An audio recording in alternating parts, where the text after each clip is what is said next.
How you guys doing today? Tap through the block for the head studs. Getting it prepped here a couple days. I think Thursday, we're supposed to go get the cylinder head out of the machine shop so we can go ahead and install it. Cook pot nobody cares about. We got a lid just so we can dip the tap in it between runs, wipe off the gunk that comes out. Oh. Okay.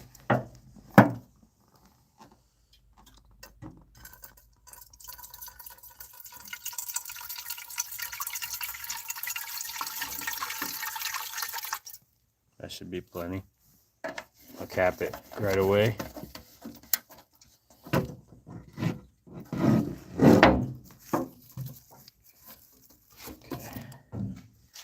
We'll put this tap down in the acetone. I'll put the lid on it. I realize this lid isn't, hermetically sealed like airtight, but for this type of application, I think that's okay.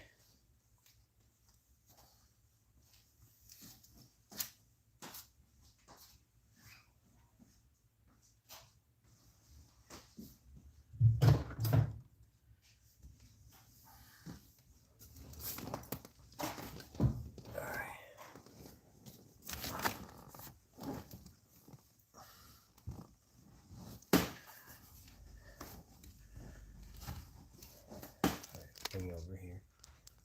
So when I last left off on this side, we marble mist the surfaces, the shiny metal surfaces of the engine block, and then we put the black trash bag over it to prevent it from being contaminated from environmental dust and whatnot. So that's why that's there. And then I have to lay down.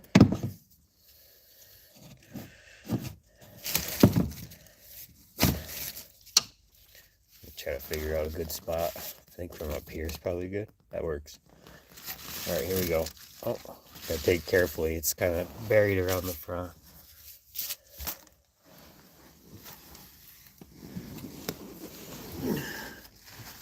Yeah, that's the pickup hook. So if you're pulling this engine, that's one of the areas where you can lift from, where this thing is stuck. Let's see if I got it out. There we go. We'll zoom in some and get closer. Oh, too much. How about that? That should be good. Okay, so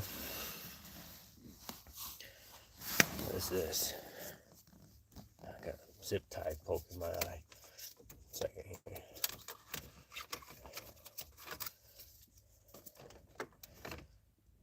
It's like, hey, you remember me? You didn't clip me. Just trying to poke my eye from the GoPro mount. Okay, that's just a piece of hair. It's out of there anyway, that's fine. So here's our tap coming from the acetone. We got a nice little 12-point socket that fits it. Pretty good. But remember, we're going to start this by hand.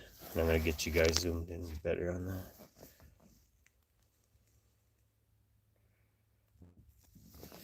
Okay. Yeah, these threads look pretty dirty, so it's good that we're going to go through it and go ahead and go through it and do this. Just start it by hand to make sure that we're not cross-threaded.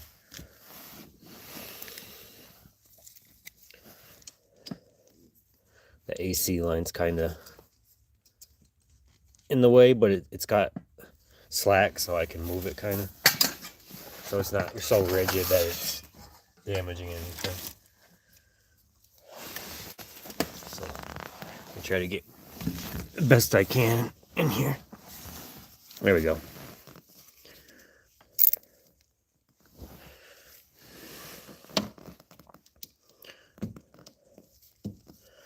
The reason why I'm using the ratchet and the socket is because the tap handle is really wide and it's not going to fit.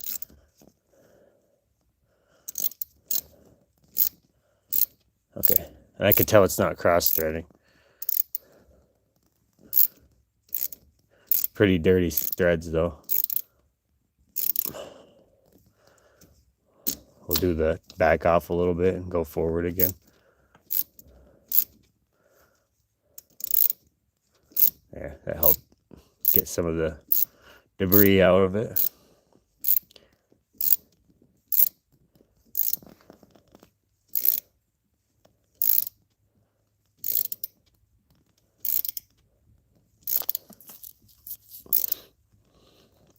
I figured this was a good idea to do this since getting the sealer head in a few days, probably like 2 days, Thursday.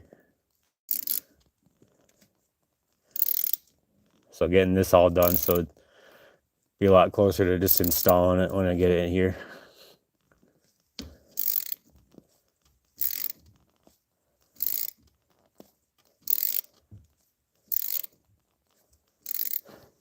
Basically like old sealant, just dirt and debris is in these, and these need to be clean, like super clean. For the best, chances of this not failing when I put it all together. So that's the reasoning behind why I'm doing this.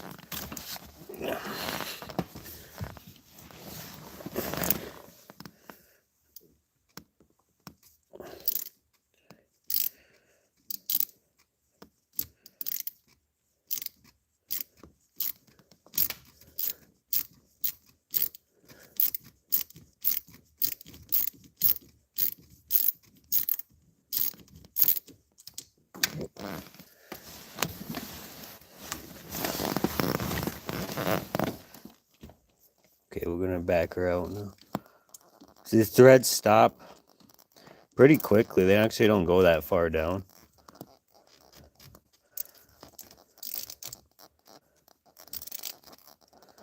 So what I'm gonna do is back this out, clean off the debris that's on the tap, dip in the acetone again, then run it through again until it keeps coming out the most clean we can get it.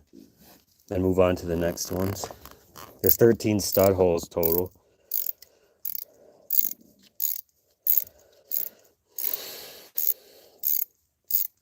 Basically, we're trying the best we can to get this to start with a blank slate, And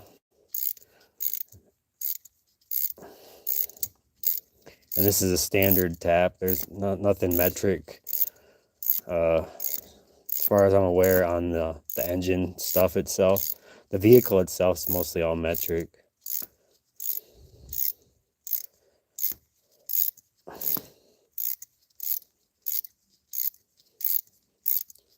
I can see quite a bit of stuff, I think, is coming out of this. Those flutes in there. We're going to take a look real good. Real soon. I can get it by hand. Yep. Then we're going to vacuum and blow air through it. Oh, yeah. Let me get the light. Get the focus. Look at that.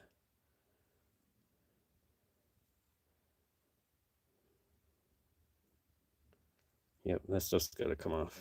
So, and then look at the hole here that we just took it out of. Let me try to get you guys in there position to see it.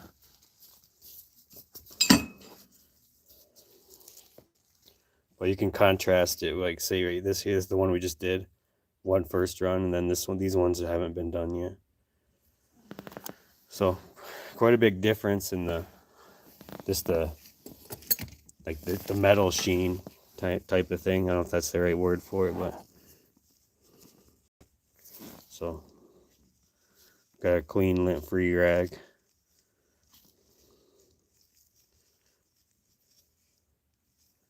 Get all that gunk out of there best we can. Then we're gonna dip in that acetone, send it through again, see what comes off.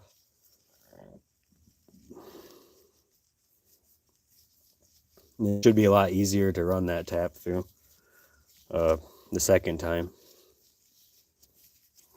we'll test that theory. So I'm gonna dip it in this acetone. Okay.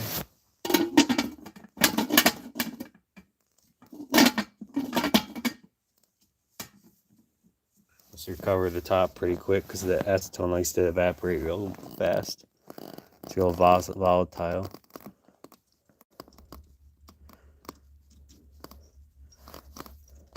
Like it likes to turn into a gas from a liquid in the open air.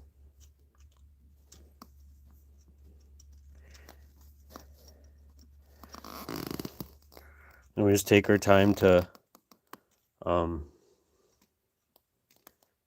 get the tap in there. Make sure, you know, everything's not cross-threaded.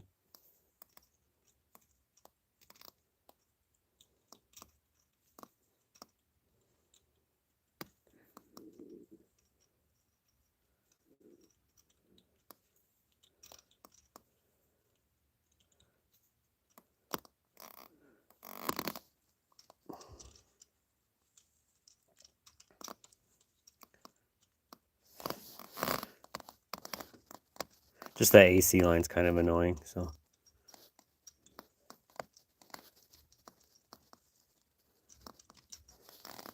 Okay, we'll just go to the next one for now. Or try to. Okay, we got it to start. I'll zoom in better. Thanks for commenting, Jeremy Dunn.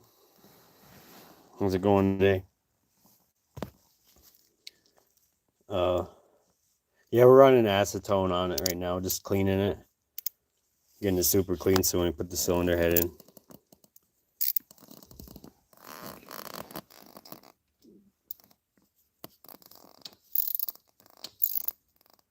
Yeah, we're gonna put the Marvel Mistral on this cylinder walls. Oh, okay.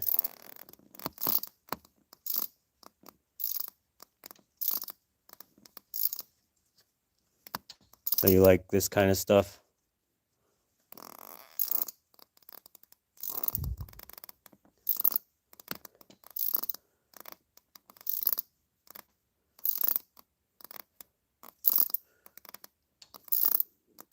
I'm gonna back it up some. I can feel some tension in there.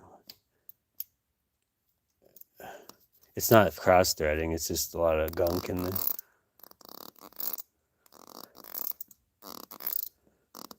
Yeah, I feel there's a lot of chunks of debris ready to come out.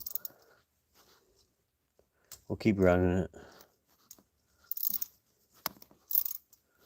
Because we'll do the vacuum and then shop air once we get these all up to standard, I think. Up to the level that we want. Basically clean as possible. Threads and all.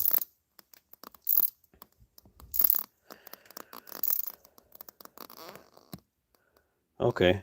Brake fluid works good too. Works good on what? I never heard of using brake fluid in your engine.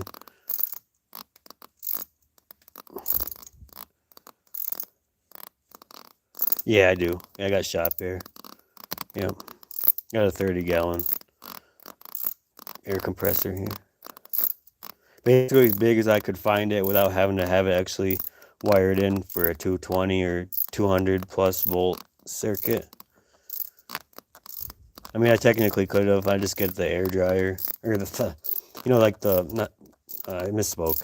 The clothes dryer outlet type of thing, where you could plug it in. You could just wire I believe just put the cord on it, the correct plug in.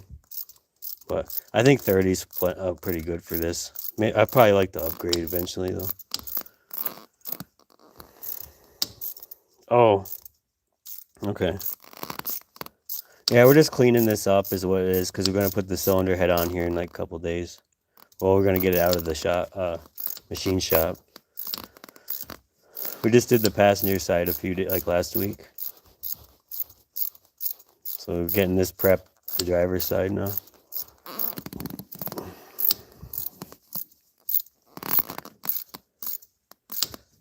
Do you own any vehicles similar to this?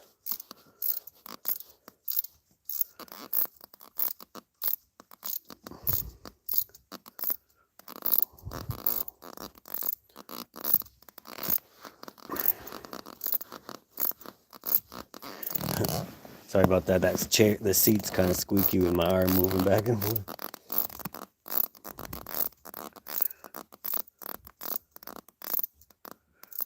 We're just chasing it. Thanks for coming, Nina. Yo, chasing it, getting any of the gunk out of these threads. Because we're about to put the cylinder head on it in a few days. So I just want it all clean as possible. This gasket area should be good to go too. It looks like it is already.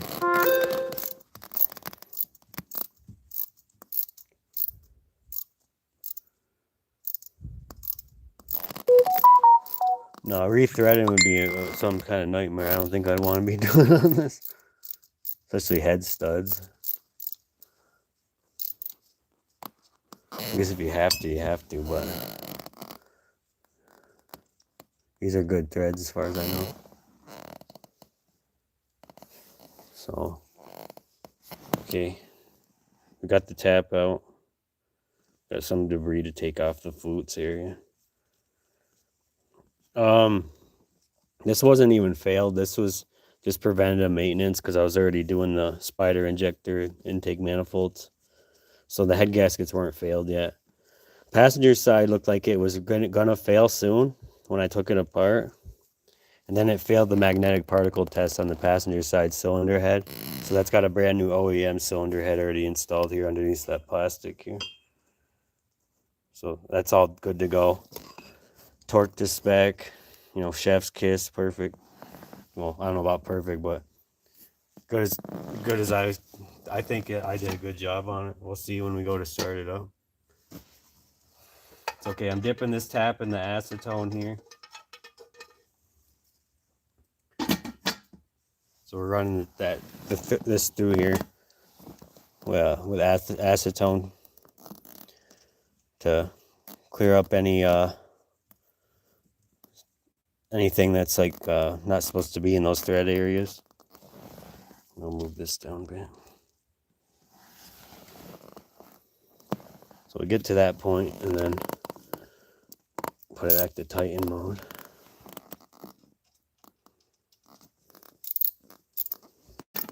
Help dissolve anything that's not supposed to be in there is what the acetone's for.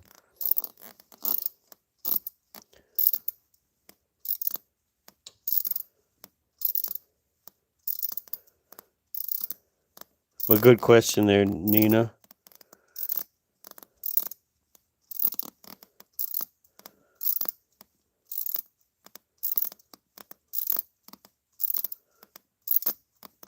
Because I got so pretty far into this and I was like, I might as well just tear it down and do this head gaskets. I don't know what they look like, you know. That's why I just decided to take it out. And I'm glad I did. It had some other issues with the valve seats on the passenger side as well. Or the driver's side rather, this side. But this side's okay. It survived the magnetic particle test. It didn't have any flaws or micro cracks like the passenger did. So that got a whole new valve job and new valve springs, new valves, new valve seats, because those were shot. New valve guides, I believe, as well. Basically totally rebuilt, besides the cylinder head itself.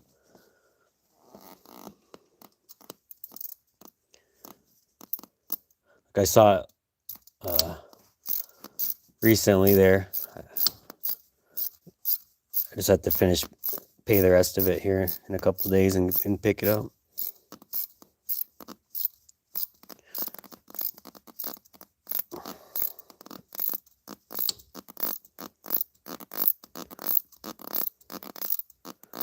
Squeaky seat.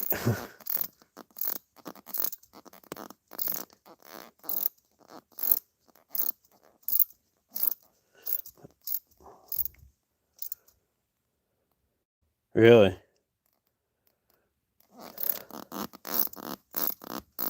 Makes sense. It seems like these get the most, like, they take the most abuse for like the pressure spikes and the heat cycles.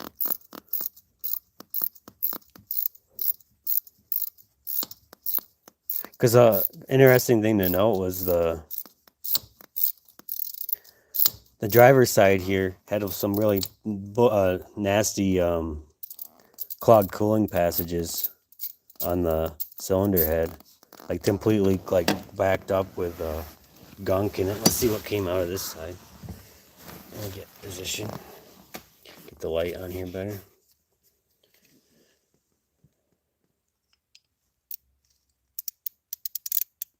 Not too bad, but all that stuff isn't supposed to be in there. It's supposed to just be a clean threaded thing, so it's not a bad thing to go through and clean this out. That's a piece of hair on the end of it. That's not metal shaving or anything. That's just a little piece of hair from whatever. So we'll wipe this down and send it in again.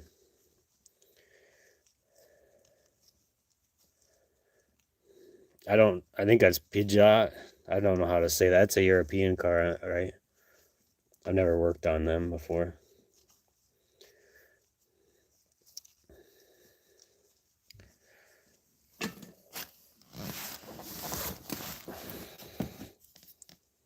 It's just a GM 4.3 liter in an 05 Astro van.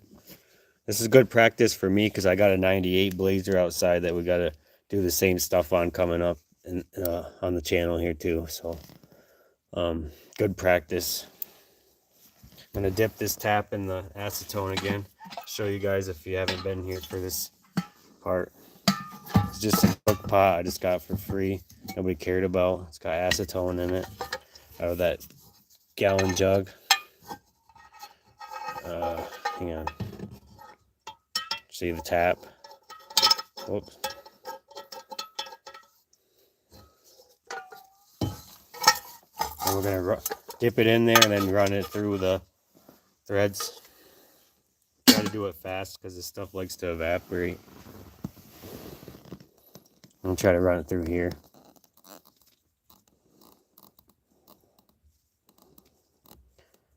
You know, it's like fingernail polish remover. Like, oh, okay, interesting.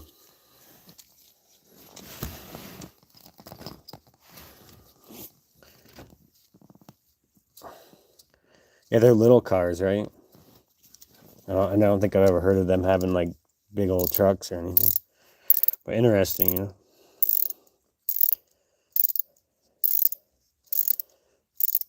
Makes me think of like a little Fiat 500 cars, right? Just correct me if I'm wrong, because I don't know what I'm talking about when it comes to those vehicles.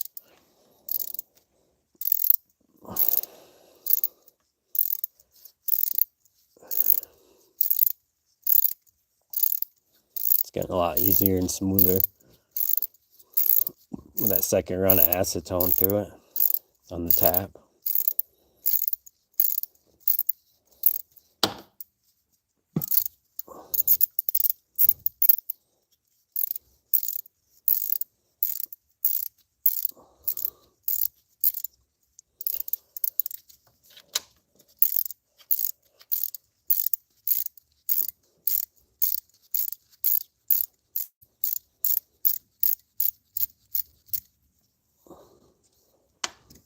Try to run it out by hand now. Get my hands in the way in that angle. Love this angle. That's better. Okay, pretty nice. A few spots where it kind of sticky. That's okay. What's not okay is it just being dirty and really use a GM steering pump.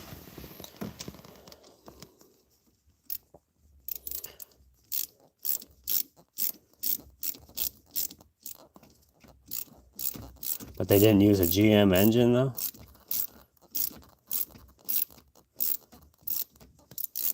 It's interesting.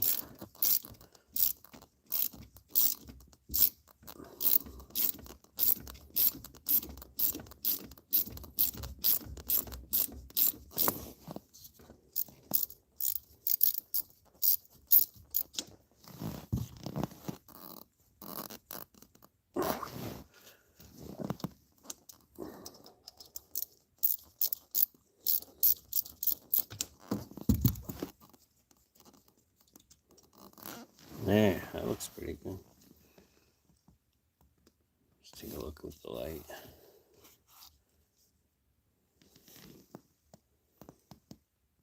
Pretty good. That's the second chasing. There's a little bit of debris, hardly anything. So that's just about like perfect. And oh, I don't know about perfect, but clean enough to go ahead and vacuum and shop air it and move on to the next ones. Okay, we'll dip back in the acetone for this next second chasing of the other adjacent head stud threads.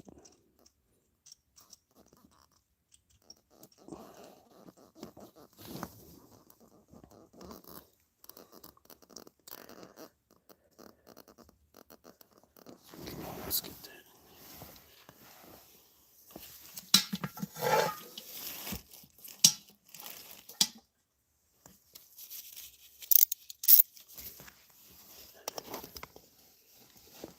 Move it a little bit so I don't have to keep making that squeaky seat noise, if I can help it. Okay.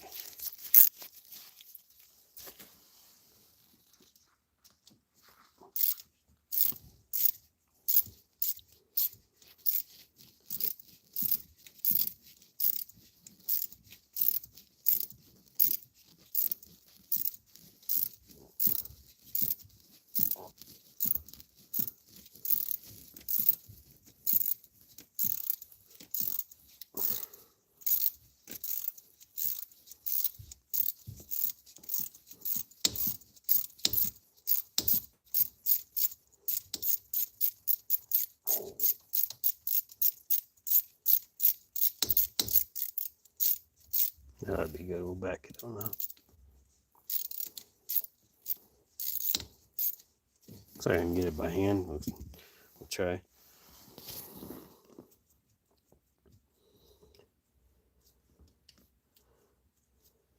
And you're living in the U.S.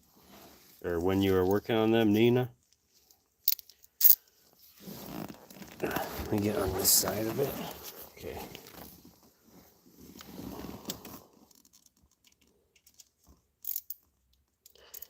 This ratchet's kind of a chintzy. Just the thing that's annoying about it is it tries to flip the switch on it if you just barely bump it or hard. I don't know. It's just a cheapo ratchet, so it's okay. I mean, it was free ratchet. Somebody didn't want it.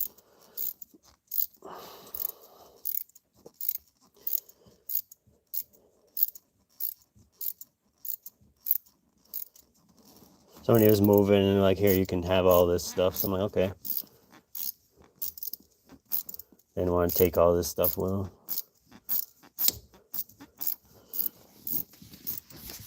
Oops. Make sure I can see still. Oops, even no, we're looking in the wrong spot.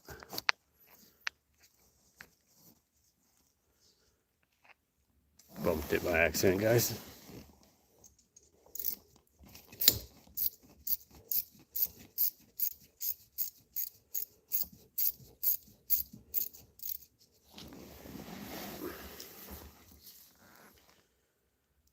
Oh, nothing, huh? At least you get out of the house and be outdoors. That's why it's called fishing and not catching, right?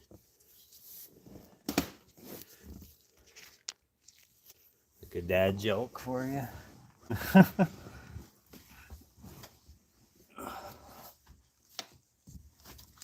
I'll try to see if I can move some of this stuff over.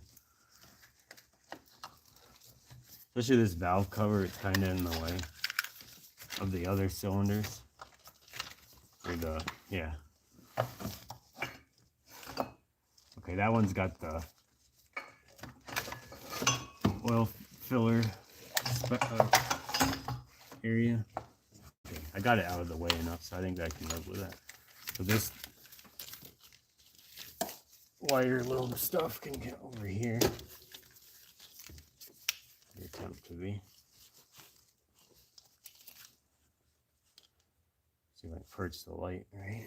Make sure you guys can see anything. Okay. That works. Let's continue. I'll back it up a little bit. You can see the whole bigger picture. 3 days left, huh? Nice.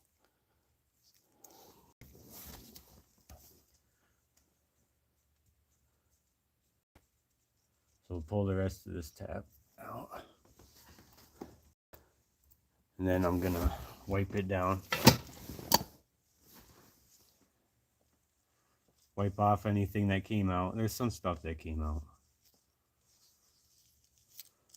Okay, this plastic out here, we don't want that falling in the engine. Okay.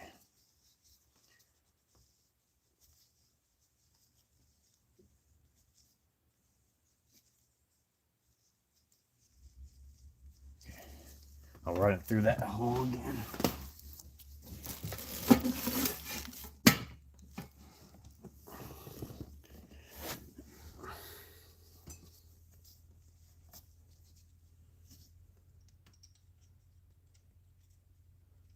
See if I can get you guys in a better angle. My arm gets in that way, in that angle.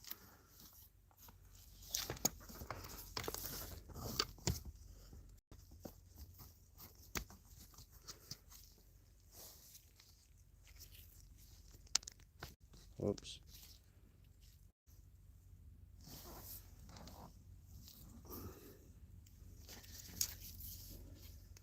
I know, I'll come from this side. I'll try that. Because I keep putting the phone area in the way where I'm trying to work, so I want to have it so I have my own lane and then your guys' own lane. I'm glad I'm going to be cleaning some of this stuff out. So it looks like some carbon and gunk got loosened up right here. I'll show you. Right in this region. It's like a chunk, like right there. Right by that hole for the bolt hole. For where your lifters go. Yeah, I agree with you. That passenger side was fighting me. I had to have the passenger wheel out, completely out, and on jack stands to have the clearance to get in there. So yeah, I'm glad you said that. Yeah, and I can confirm based on what I just went through last week doing that. Yeah, I agree with you. You're definitely agree with you there.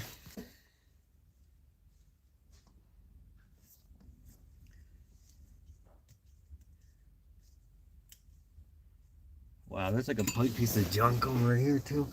I'm gonna try to grab stuff out if I see it just sitting there. That's a piece of RTV gasket, guys. We don't want this getting in the engine.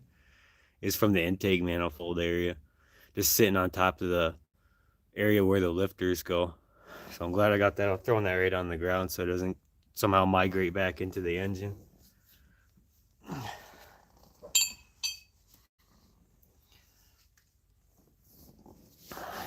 Let's keep going. Okay, turn it down here more.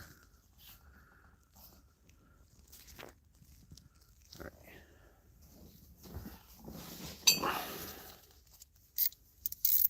Okay, we're gonna run the tap through again.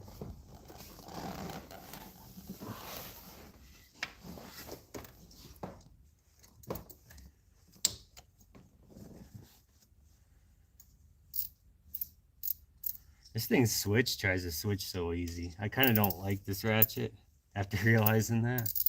Cause like I didn't even try to hit the switch and it's turning on its own.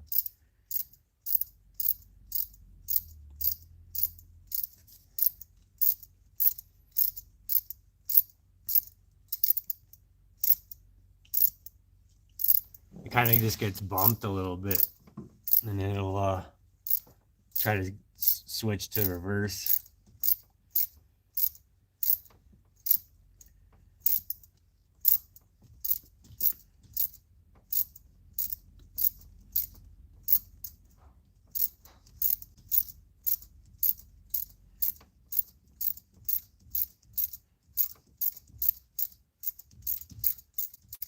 I got a proto ratchet of 1/4 inch. I like a lot better than this Stanley one. I got to do a cleaning in the garage again coming up, and we'll recover wherever that ended up in the garage. So it's here somewhere. It's just set down in a project or in some toolbox where I normally don't put it because I was just in the middle of something and just put it wherever it was.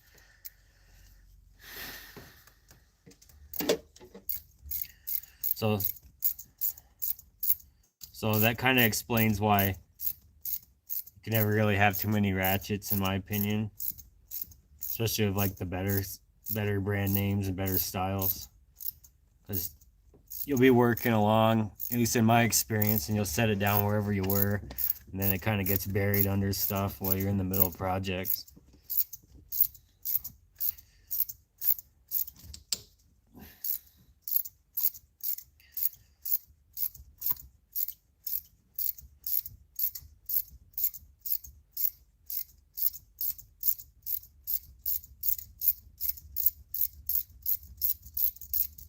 Like so far, I think the proto stuff for the money has been the best, in my opinion.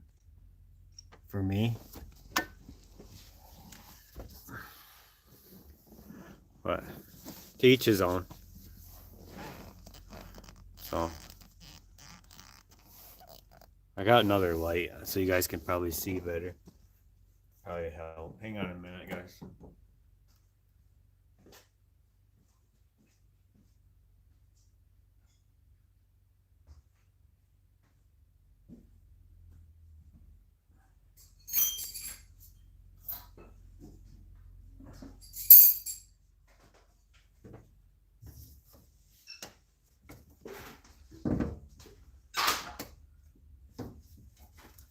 This should help quite a bit.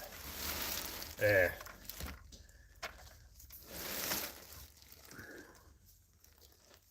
Just figure out where a good hanging spot for it.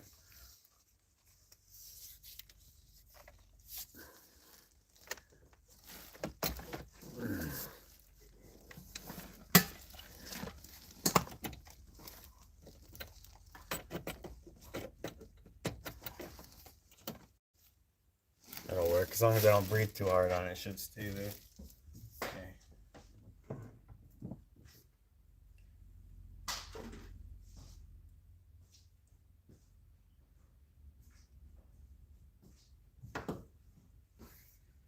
All right.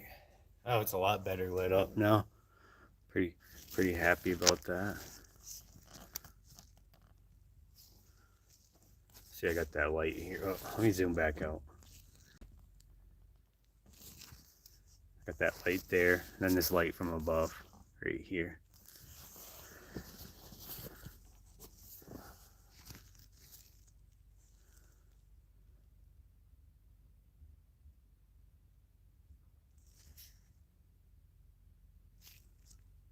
Okay, I'm just reading some of the comments.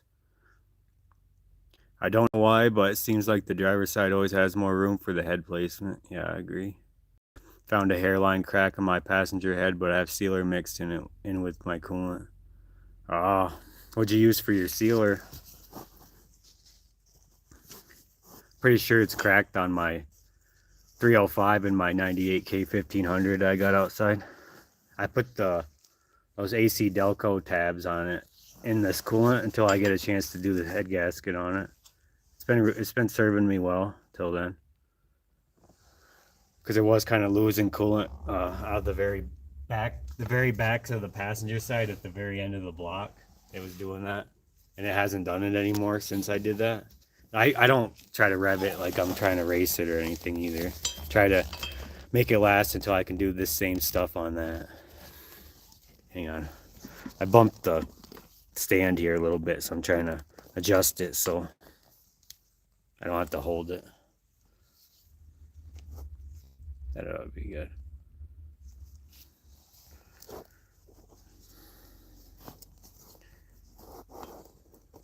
Oh, I know why. The middle of this area has a little HVAC duct work, and it's kind of uneven. So I was kind of setting on, halfway off. I'm gonna zoom in a little bit. Okay, that's too much. It should be good. Now we're going to start doing that.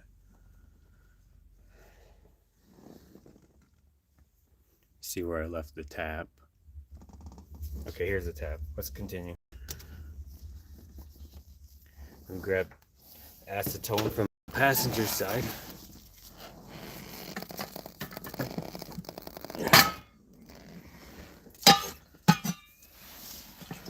We'll just dip it in off camera.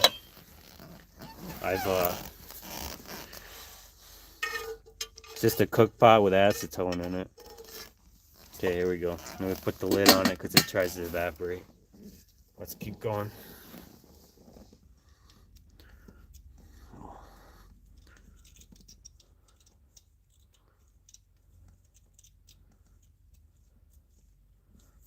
Okay, threads are started.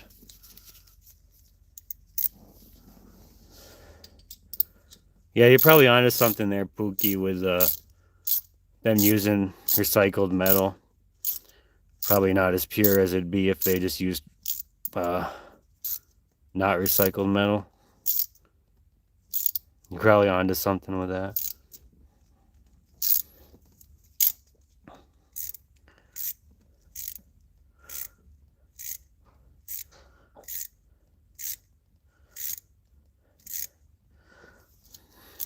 If they do a good job refining it, they probably could be better, but probably onto something with that. I've never worked in like actual forging or anything like that, so I don't know a whole lot about that. I can weld and stuff, but not that great. Not something where they want me to run beads for the big bucks or anything.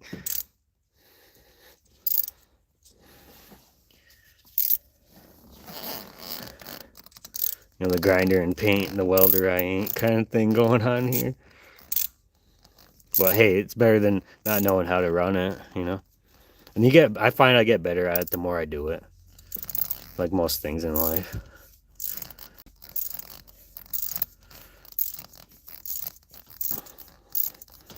I got a pretty good background to know how to not blow myself up or electrocute myself, so that's good, you know. It just takes time, in my opinion. I think you can get really good at it if you just put your mind to it and keep trying. Because not everybody's going to be an ace welder or whatever, in my opinion, right from the get-go, you know. But I do notice my welds get better the more I do it. And it's a pretty fun thing to do. In my opinion, I like doing it.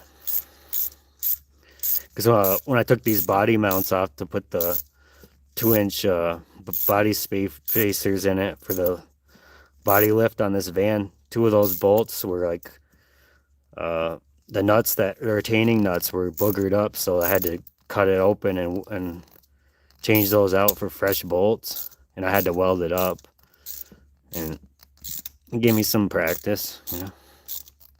Just various things welder comes in handy for. But no, they're not hiring me at NASA anytime soon to weld anything.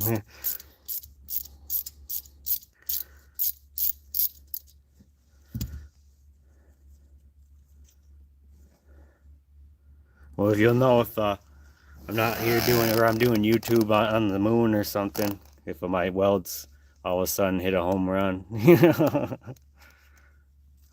probably not happening, but you never know.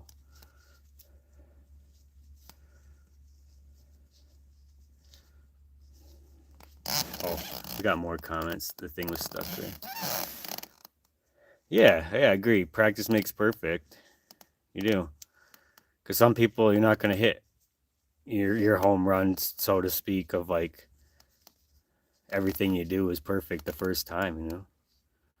Mine's definitely not. I'm like I keep try it till I make it kind of thing. Definitely not the first time kind of thing on a lot of stuff. But I think it means a lot more to me when I actually get better at it, you know, because you know how much work and blood, sweat, and tears it took to get those reps in for the experience. I don't think I ding this. I guess it's gunk. I got a little, here we got a little mini screwdriver. Smaller screwdriver, not really mini. Yeah, that's a chip debris. Okay, because I know I didn't have anything weird going on where I was forcing it or anything. There's another chunk right here too.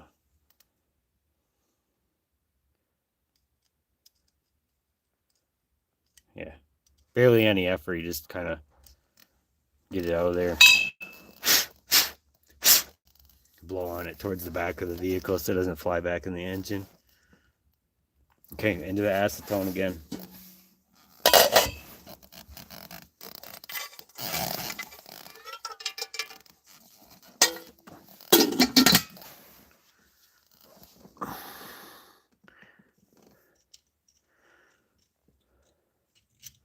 Always by hand first, as always.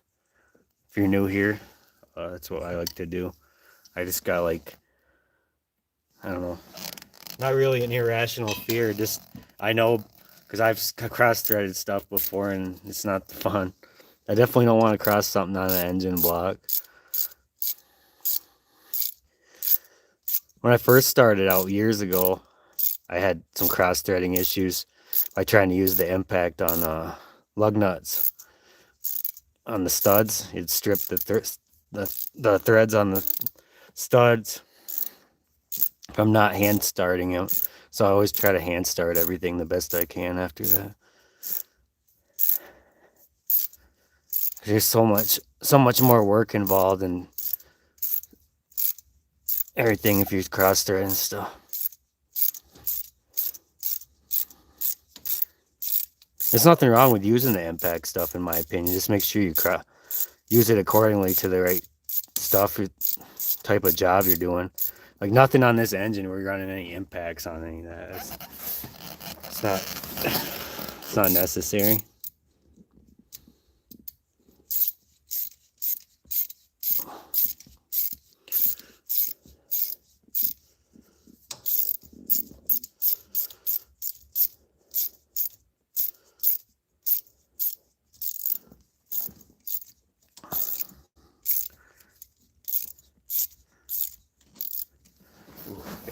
Arthritis going on the other hand. There we go. That's better.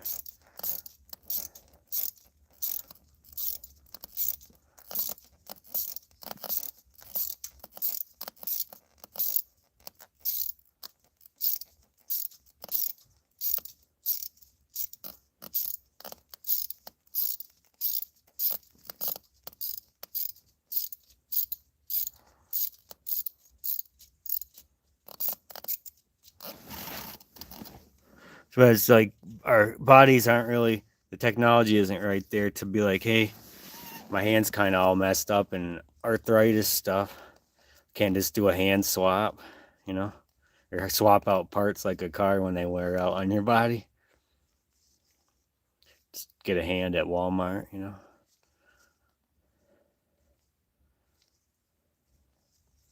Maybe someday.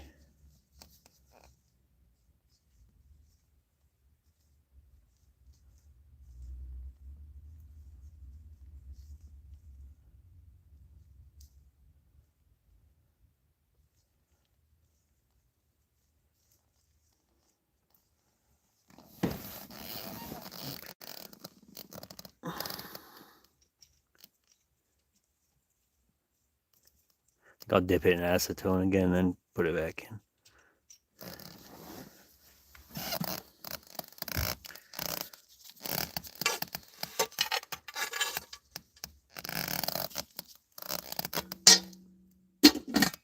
Okay.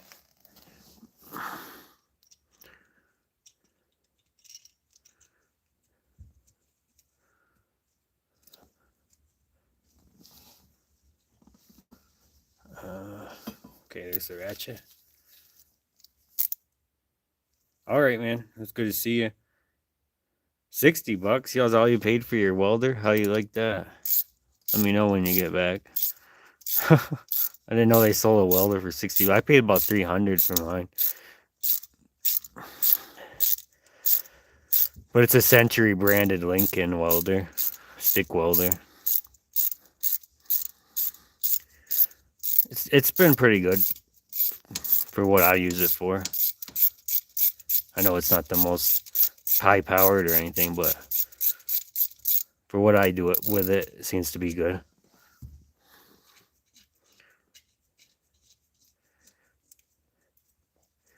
Okay, that part gets kind of tight.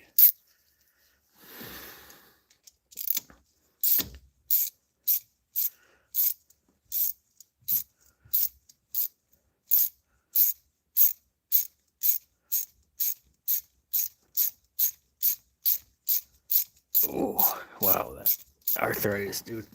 Gotta switch to that right hand. It's just the angle is so good with the left, I just trying to do it until that hand can't handle it no more.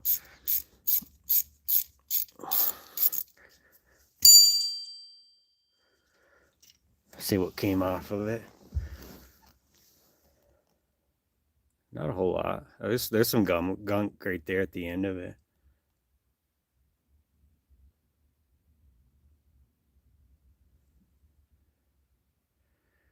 Random dude, we're working on the GM 4.3 liter V6 in the 05 Astro. So this is the engine from 92 to 2014. At least the cylinder heads are that code. Thanks for stopping in and commenting.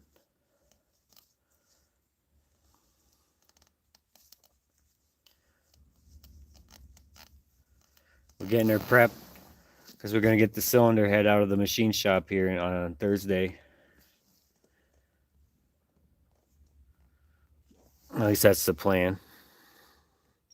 Run this through here again one more time.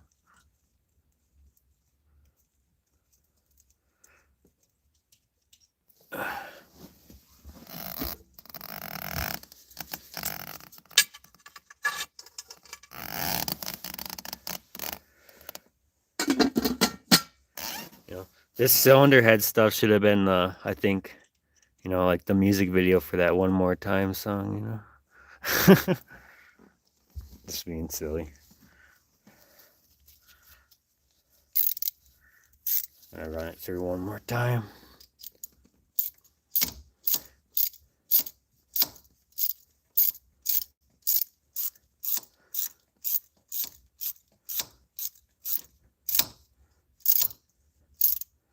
Hard to believe that song's like over 20 years old now.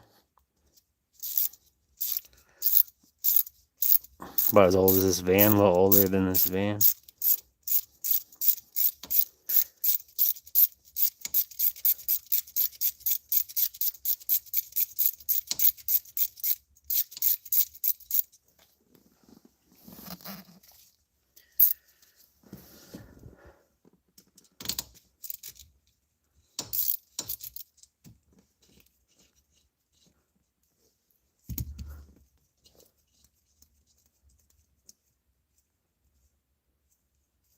Yeah, you start to get closer to being out, and then it gets a little tighter in those areas, which is not bad. I don't want this thing to be like so loose that nothing stays in on its own, So that's good. These threads are nice and intact. I can tell. It's a good sign.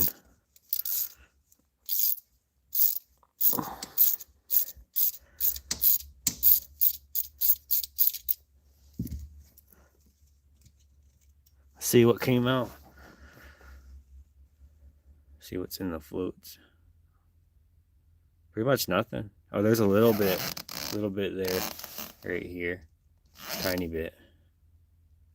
Pretty good. I'm pretty impressed. I'd say that thread hole is pretty clean.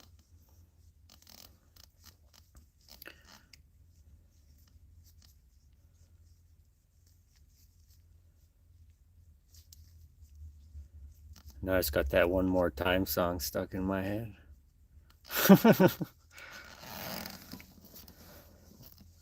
Okay, I'm gonna put it in the acetone.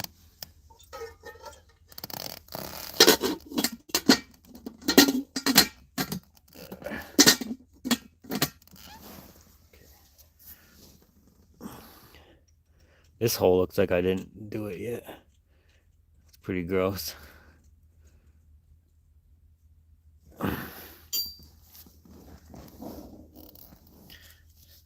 Your buddy had one of those. Astro, he stopped the motor with a 350. That's pretty cool. How do you like doing that? What year was the Astro? I wouldn't want to put a turbo in this, but it looks like a lot of people don't do it because there's not enough room, I guess. I'm like, there's got to be a way to do it, though. I seen some that were supposedly turboed on YouTube. And like over a decade ago, some of the videos, you can hear the turbo spooling unless there's some kind of movie magic going on or some type of drivetrain I'm unaware of, that they were able to fit a turbo in here. Because you see this doghouse area. Well, you don't see it. Let me show you.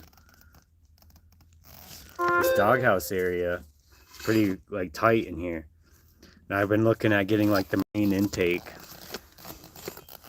and switching it to the marine intake stuff. Just like, you know, thinking about it. I think it'd be easier for me to just run my 305 and my K1500 and putting a turbo on it, because that's got all the space in the engine area.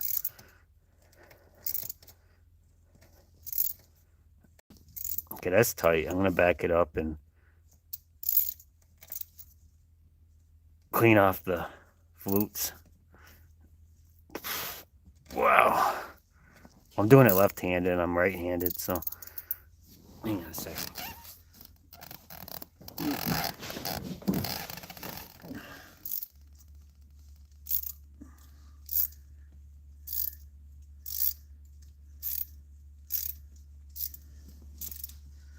Okay, we got it.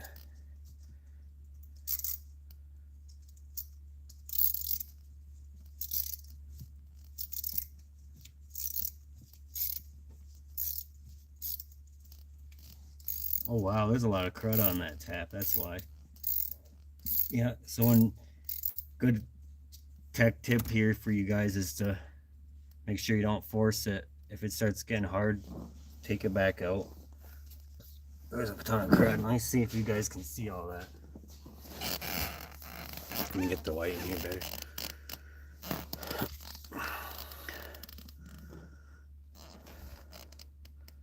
Let's get it to focus. There, look at that. Each one's got a big, pretty good. Oh, look at this one. I know you guys can see that. That's a big old goober. That one too. That explains all the resistance on the tab. I'm glad I backed it out. Then there's a lot better chance of this stuff not going back into the hole if I do this right.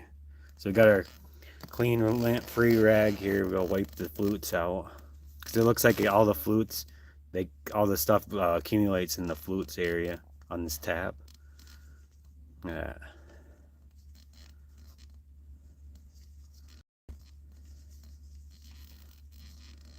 Then we'll dip this back in the acetone and run it through again.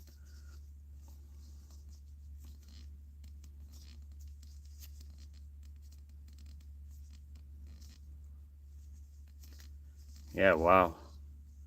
Total good explanation as to why that tap was having a lot of resistance.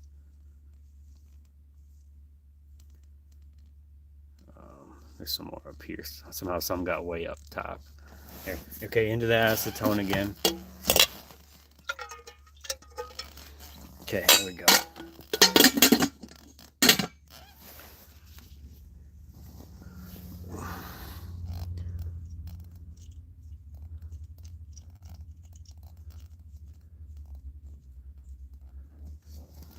Okay.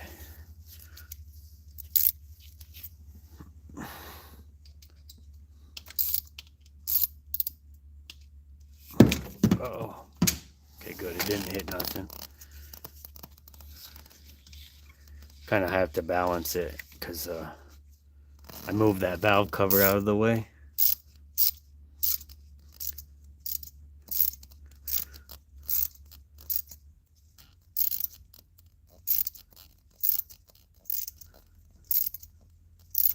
Lots coming out of these threads, because that's why the resistance is so prevalent, I guess I'd say.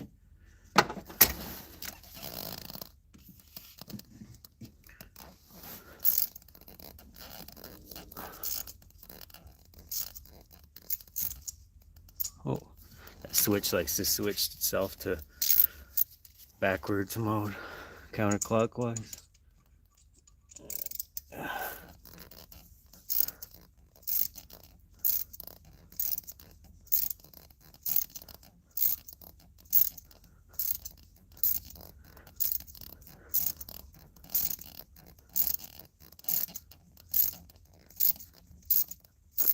Squeaky seat. I think we got to the end of the threads.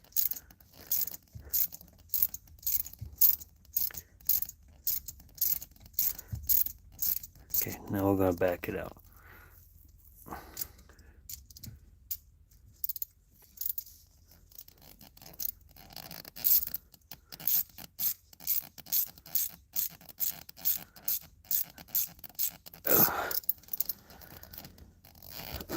Let me get closer.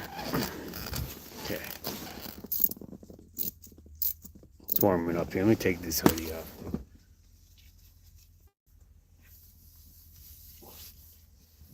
That's better.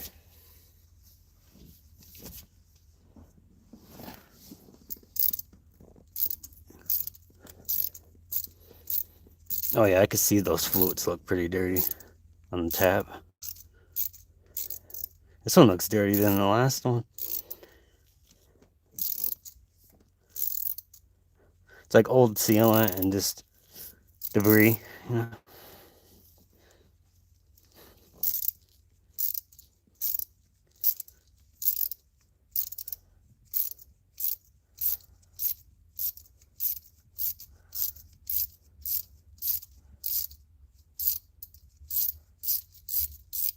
So I guess it kind of makes sense when I just thought about it, like about how they don't have these engines supercharged in this particular vehicle because of the doghouse area. There's not a lot of area room up above for the clearance for that kind of thing.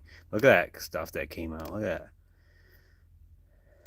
Right there in the flutes. Look at that. This is the dirtiest head stud hole so far.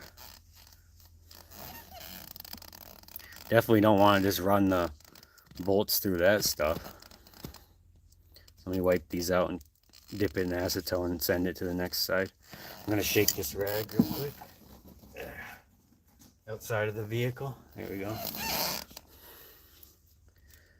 Just so minimize the chances of this stuff falling back in the engine.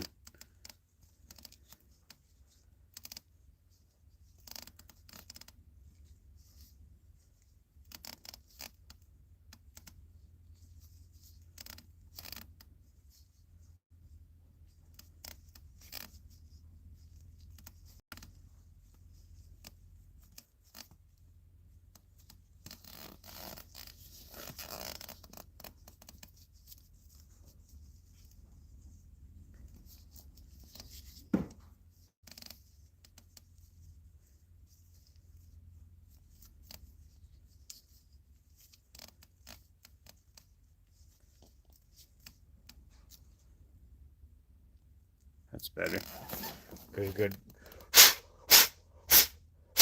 Okay, now into the acetone.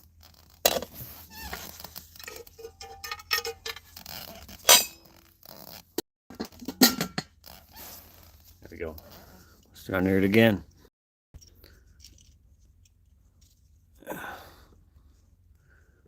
Still pretty tight in there, so it's a good chance there's still a lot of stuff in there.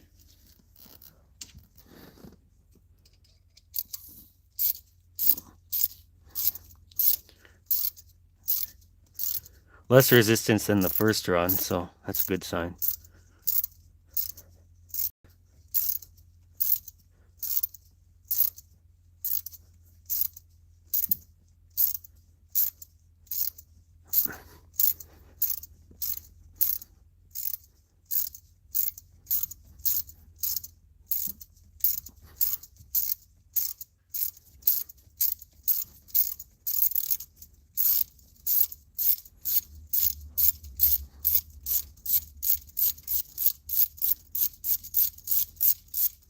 Okay, we're gonna back it off now.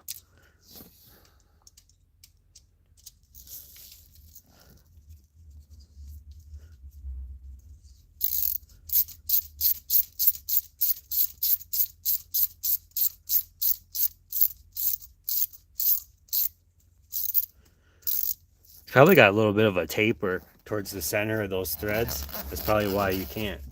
It's probably designed that way to help keep the studs from backing out. Probably just a slight angled taper a little bit.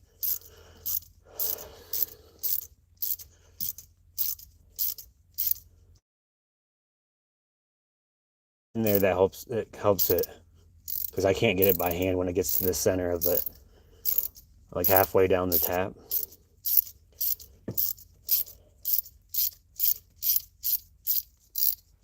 Probably something like that. Let's see if I can get it now.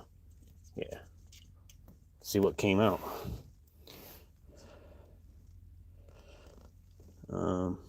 Looks pretty clean. Oh, there's a little bit. Let's do a quick wipe with this. Then I'll dip it in acetone and run it to another hole.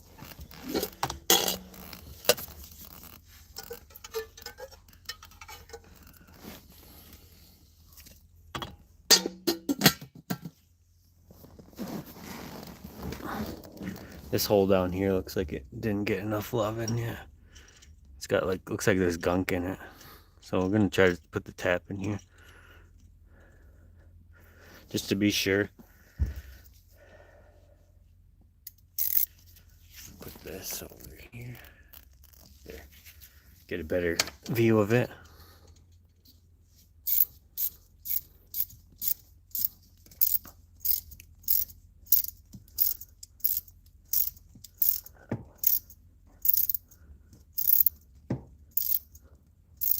Yeah, I don't think this one even got done yet.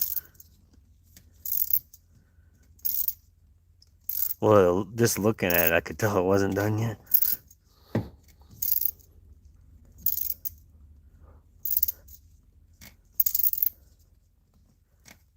Yeah, I'm gonna back it up. I'm pretty sure there's probably a lot of stuff on those flutes. The resistance is pretty high. I don't want to force it and break the tap or something like crazy. Whoops.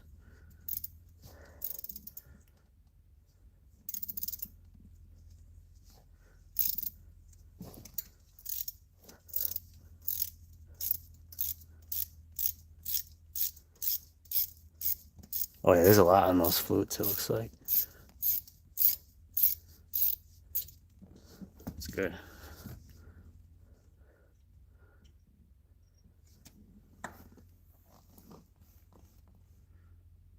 Oh wow, look at that. Big old glob right there. Yep. Okay, let's clean it up.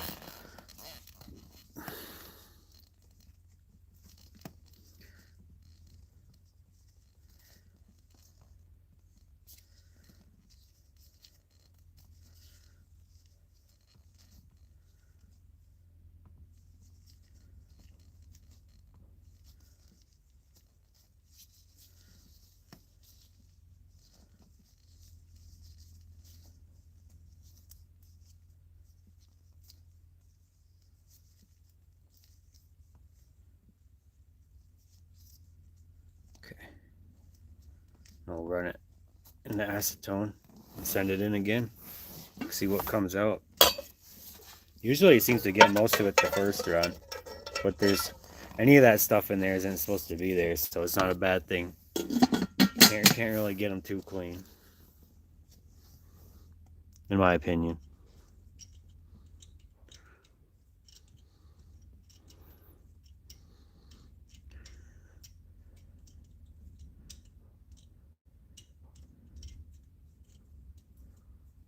There we go, we got it started by hand.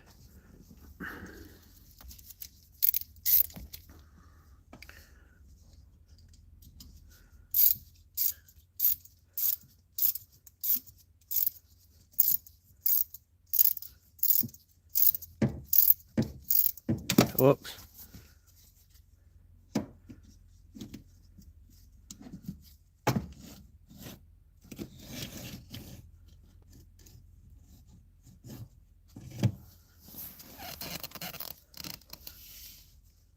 That works. No, it's not in the way either.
Good arm workout, guys.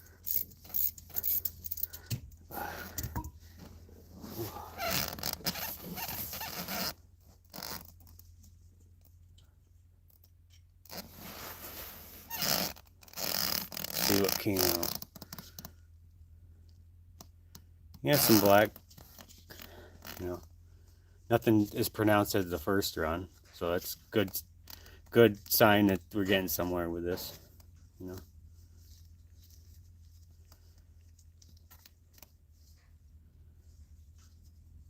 Just trying to get the tap as clean as possible for the next down the line, you know, so we're not transferring debris from anything. We're just cleaning it instead of, you know, getting it dirty. Okay, into the acetone. Okay.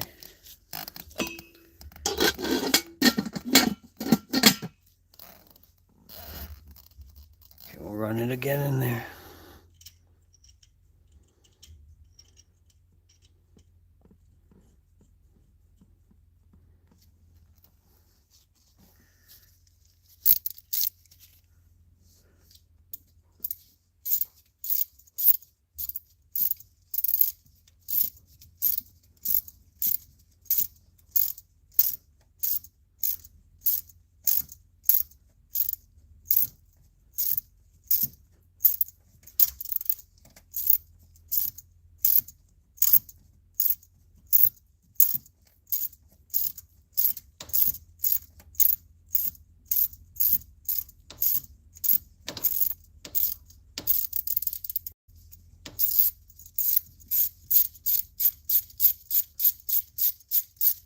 Okay, let's back around now.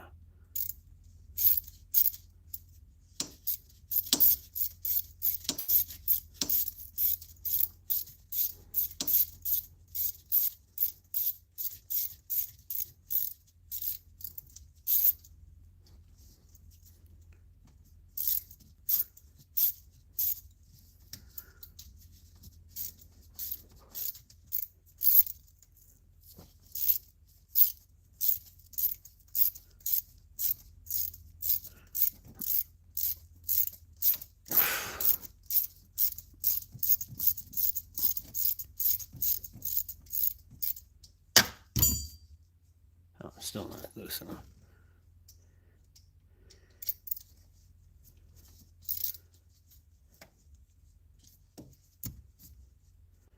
Now it is. Let's see what came out. Looks pretty good.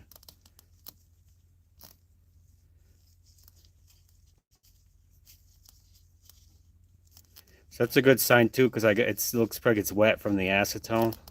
So I got it in there fast enough where the acetone didn't all evaporate before being in there. So it helped dissolve the carbon and anything that's not supposed to be in there that's dissolvable. I'm gonna change this one glove out. Hang on a second.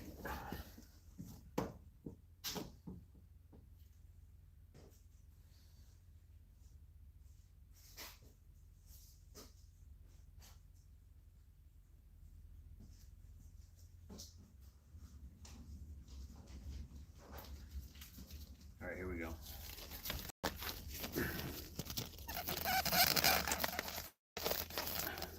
Hands are kind of clammy, so it's hard to get the glove on. We got it though. All right.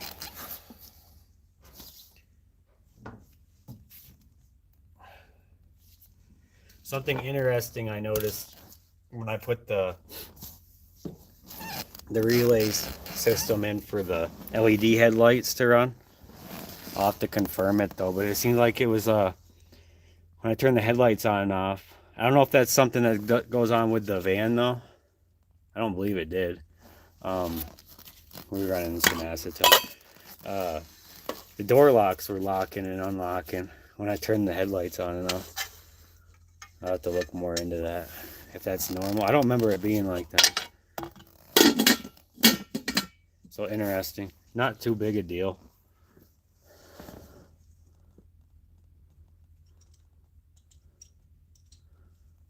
But something that was interesting that I'd say to take note of, that was like remarkable, something to remark on anyway. Not really remarkable. The driver's side in this, the door lock button, it wasn't working even when I switched out the switch for a new one. But then ever since I put the headlight relay stuff in, it seems like the switch works. It's kind of neat. So I have to look more into that. I'll have to go through it and with the multimeter and maybe understand why. Hey, if it makes it work, I'm not complaining though.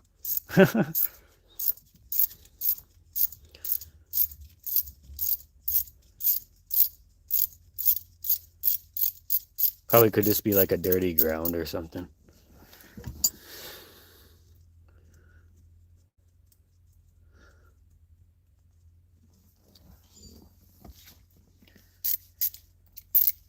Back this out again.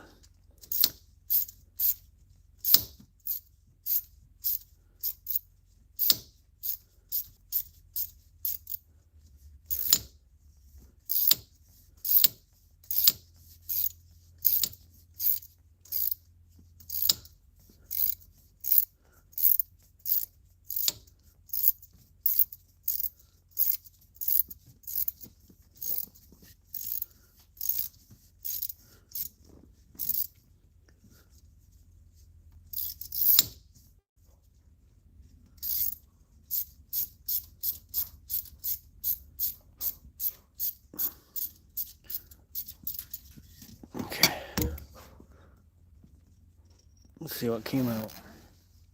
Oh yeah, some dissolved black stuff from the acetone dissolving it. That's good. Cleaner the threads, the better chance of nothing happening that we don't want it to happen, kind of thing. All right, on to another thread. Threaded head stud. Area. Okay, down here.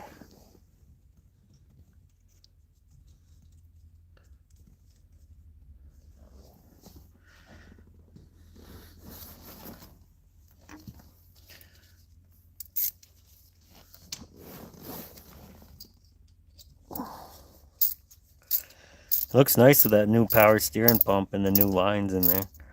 That's what you're looking at up here. It's all there. I just got to slightly tweak the power steering pump to line it up exactly where it's supposed to be in relation to the serpentine belt track thing. It's just slightly canted. I just have to loosen the bolt up a little bit and adjust it. Other than that, it's good to go.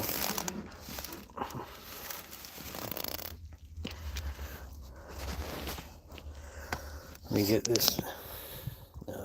Okay, down here. Right there. Okay, the AC line's kind of obstructed. There we go.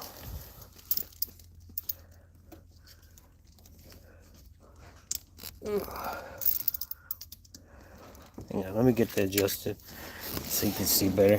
Probably better for me to do it from down below in the front. Let me try that.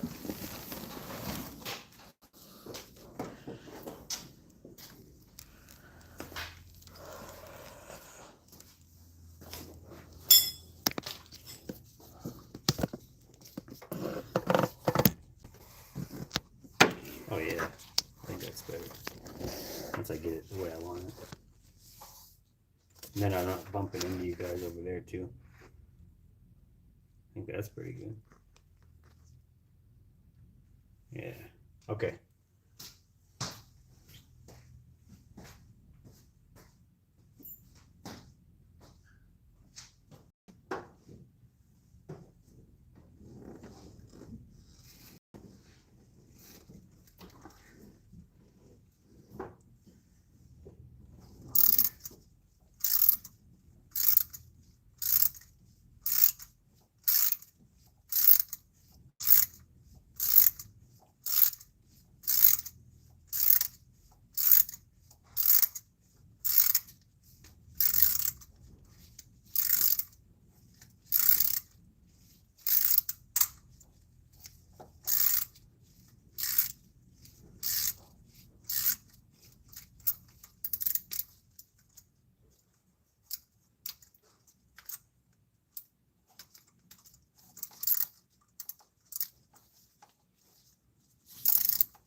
think this cheap ratchet has a tooth that just starts to have a damage to it or something.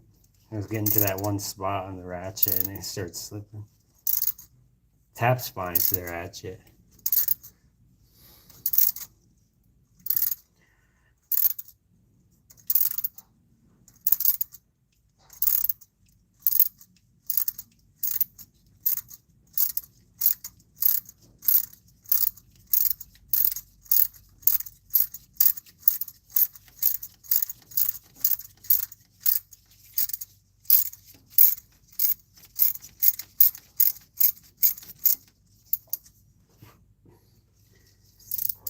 So I can say if you get this one of these Stanley 1/4-inch ratchets like this for free, go ahead.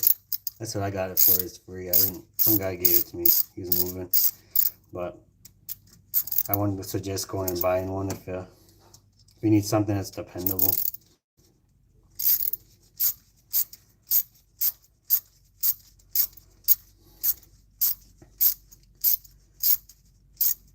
Because all I've been really doing is just this thread chasing with it, and it's kind of, if a tooth is going to strip on it just from doing something like this, I don't think it's very tough, very dependable. But you know, for free, whatever. I don't know if they sell a rebuild. I think they probably do. It looks like it's rebuildable. I see some screws on the back of it, so it looks like you can go into it and change out the guts.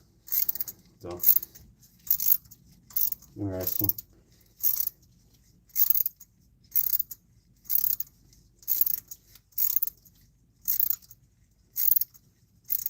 The handle and all that stuff's pretty good. It's not bending. Just the guts are failing.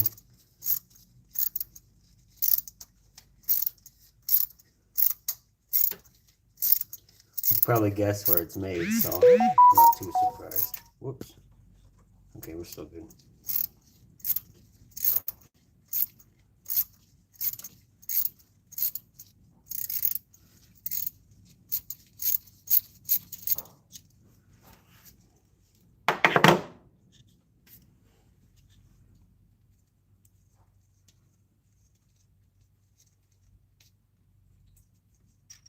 Let's take a look at this. Kind of dark in there. Oh yeah, I think you can see it up farther out. Look at that. The flutes.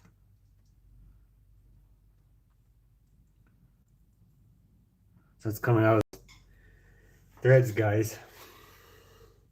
Old sealant and like oil debris and gunk kind of stuff. I'm gonna grab that lint-free rag and wipe it down.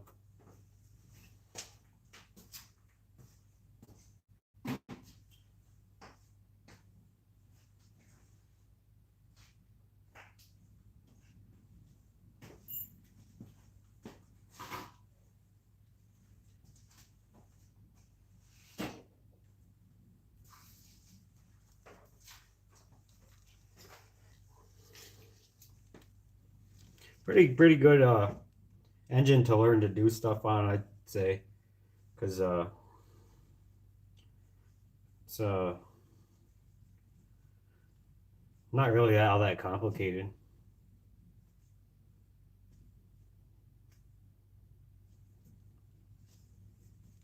In my opinion.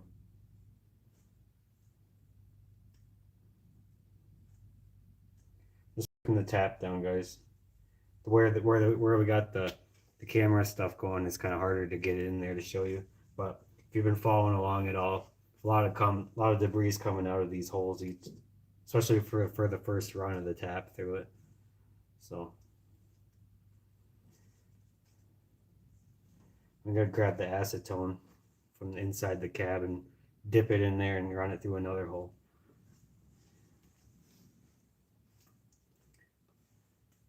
Well, that stuff's kind of persistent on staying in those flutes there. Okay, let me grab the acetone.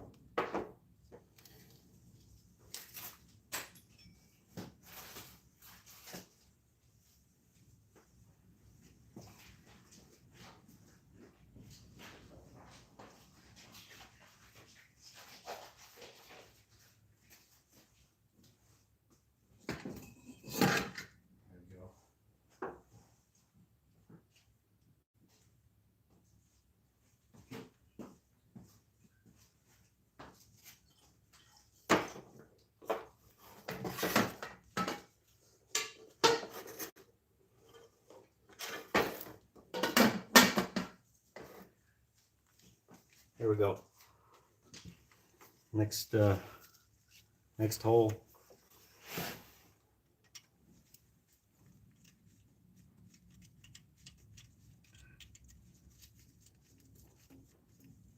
Okay, we got a good start by hand.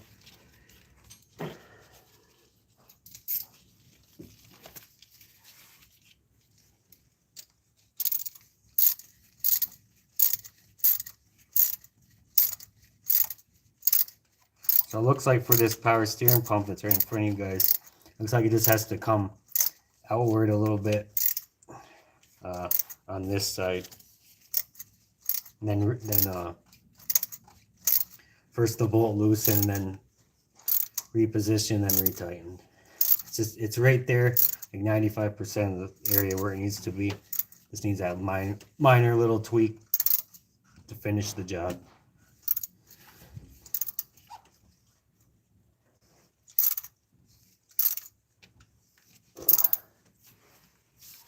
It's AC compressor. Oh, I know what I can do. I had it moved over. Now it's in the way of what I'm doing right now. Not a big deal. Probably just try to leave it there if I can for now.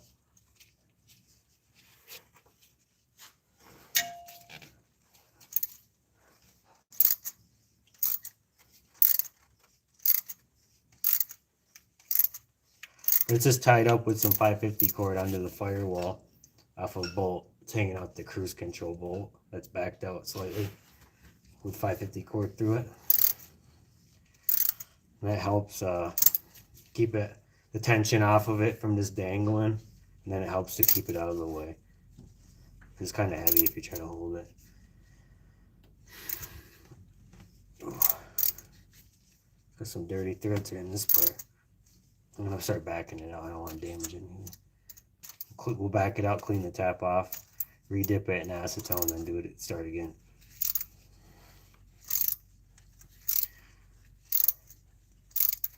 Definitely don't want a broken tap in this stuff.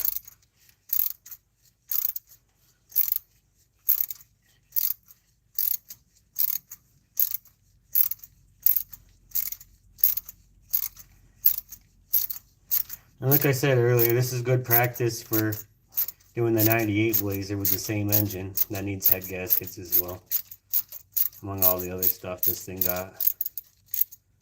But that thing's got a lot more space in the upper portion of the engine because it's got a traditional hood, unlike this has the doghouse, this fan.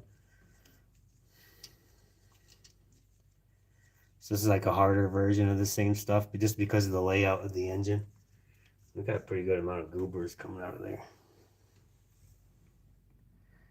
So if you like GM 4.3 liters from 92 to 2014, this is the channel to watch, I'd say, in my humble opinion, because we're going to be doing a lot of head gasket stuff. This is what we're doing on this one. Finishing up this one. The passenger side's on. It's all installed. So I gotta wipe this gunk off, and I'm gonna run the tap through again. And we'll dip it in acetone again.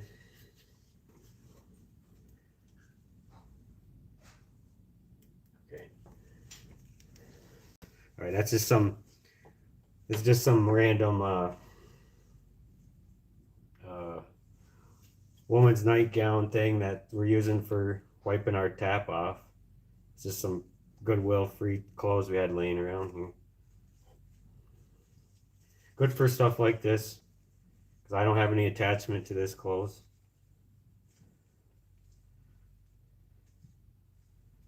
So I'm just wiping this tap off. There's some good globs of gunk coming out of there.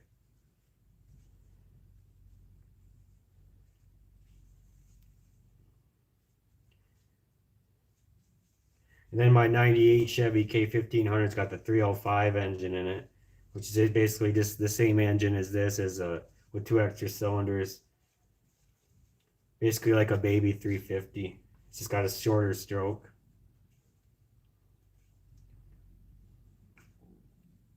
Some guy was telling me that you could put 350 heads on that 305. I looked it up and it's not a good idea. You get less compression.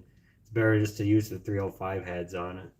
So I'm glad I just did the research because fortunately that guy didn't really understand that apparently. I didn't either until he said that. I was like, that doesn't make sense. And it doesn't. It's okay.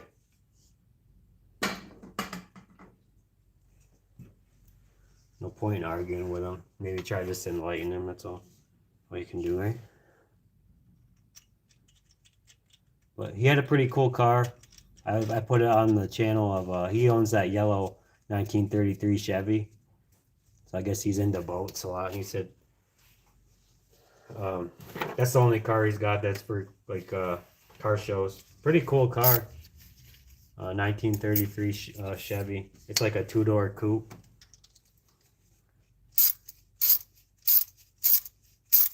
It was the first annual Sugar City car show around here. So I got some videos on there. I really like that 1983 S10 that was on there. And the 88 Ford Ranger. That was pretty cool too. So.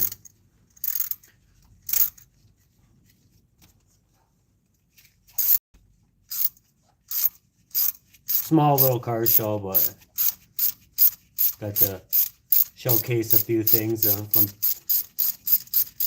from people that are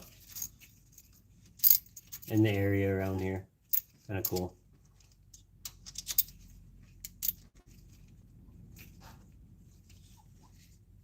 Sorry about the AC compressor in the way, guys. Could probably shorten it up a bit or something. Or just kind of tweak it a little bit. That's a little better.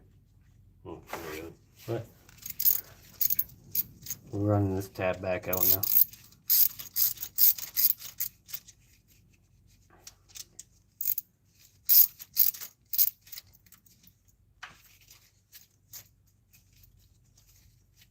Yeah, because if I ran the tap handle through here, I'd be hitting obstructions every time I try to turn it.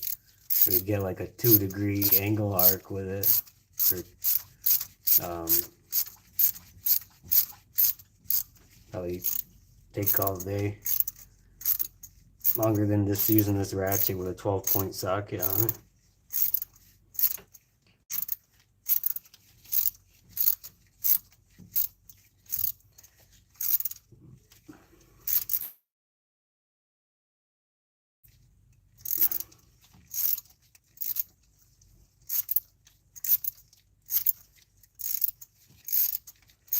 Something on this channel I like to note is like I can nerd out a lot on like the stuff. That's the one thing I notice I is lacking a lot on these YouTube channels of the how-tos. Not all of them. There's some that go like nerd out even more than I do, but it's something I really like to know, all the little details and the hang-ups. I notice myself saying that a lot on here, and that's kind of why I feel like that's a part. Like if you're coming in completely unknowledgeable on this stuff, I feel like it helps a lot. Those little pitfalls, especially like not cross-threading stuff. Just taking your time, making sure the stuff fits correctly, and you know, all the little details. Because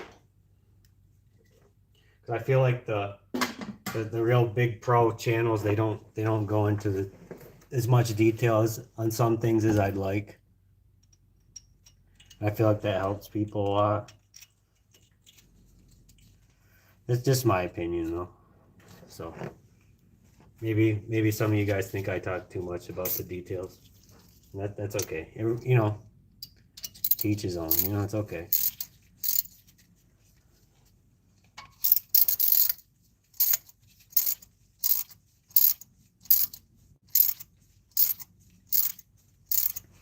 I think it depends a lot on the circumstances of what we're working on and that kind of thing too.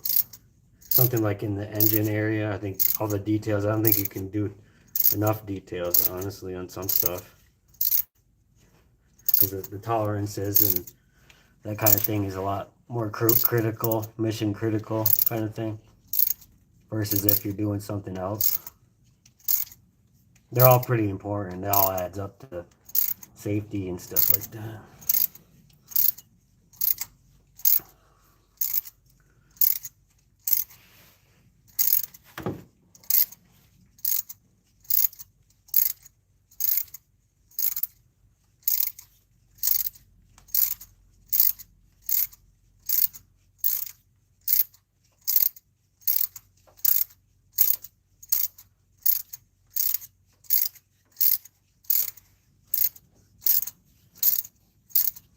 That tab out, just about bottomed out almost. Should be good. We'll start going backwards now.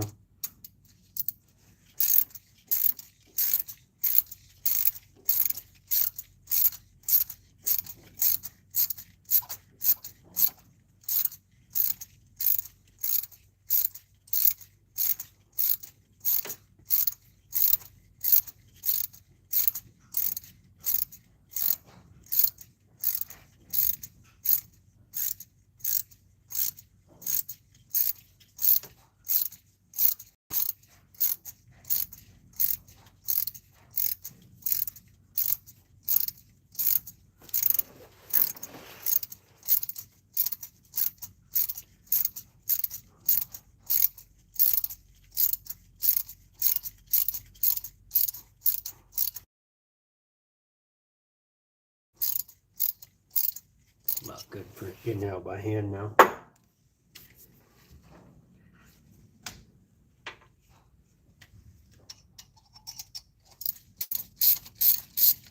Okay, now it's ready. I was just right about there, but not quite.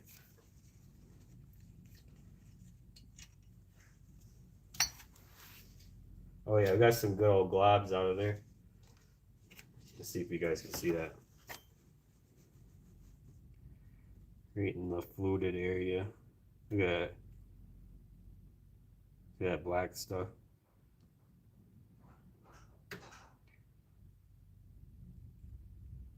Yeah, so we're gonna wipe it off and keep going.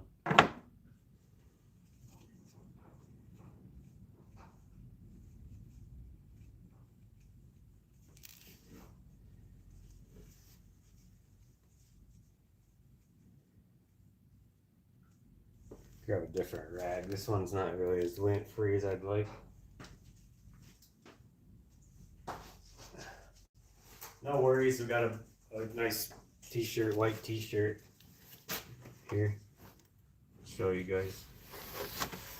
Maybe the contrast, you can actually see it wiping off. See the white area right now?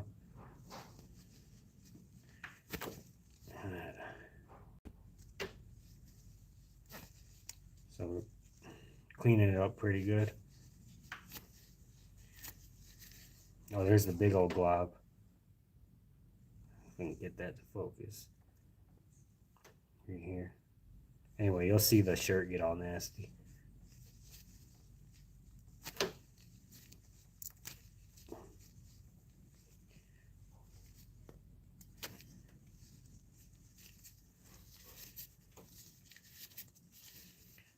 Yeah, so we're definitely getting it cleaner. That's the whole point of this.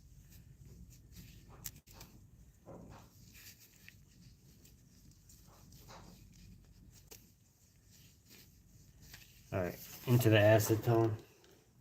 The tap goes.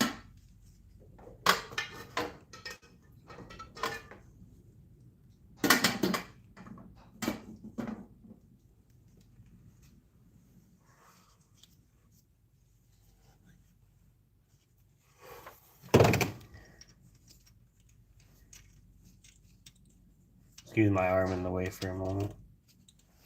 Ow. Hood latch in my armpit.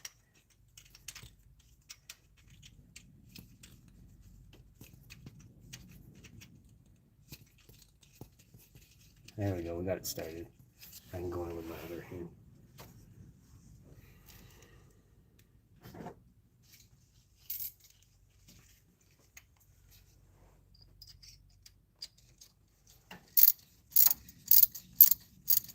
Get a better angle for you.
And it's just a little bit of remnants of gasket to clean up too.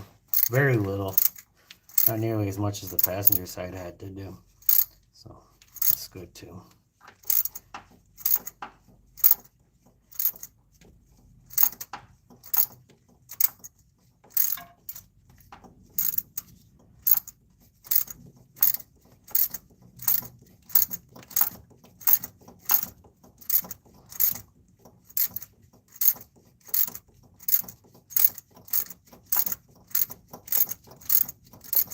That tap down in there.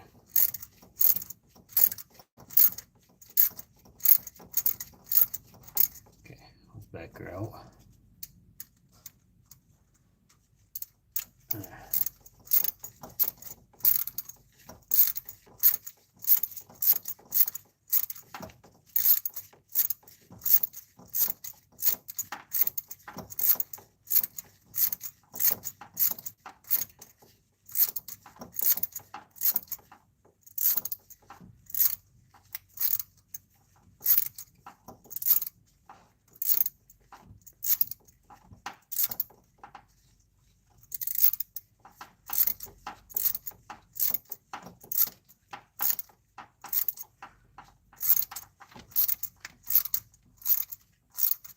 Making that progress, and that's what matters.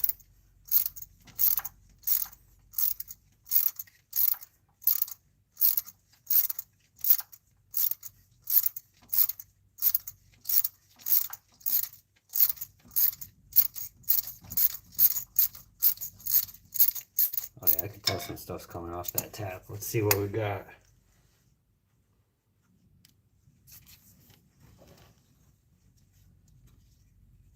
Oh wow, there's a big old glob on there.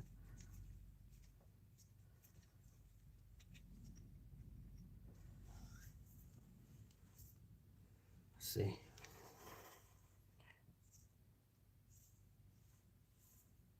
Look at that.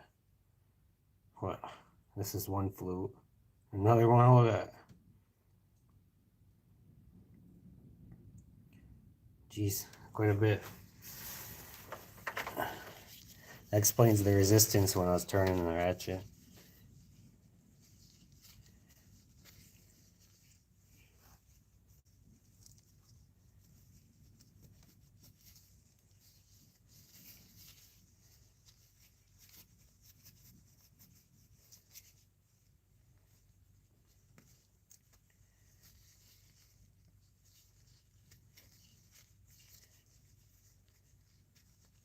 Those globs out of there. So it's kind of sticking in there.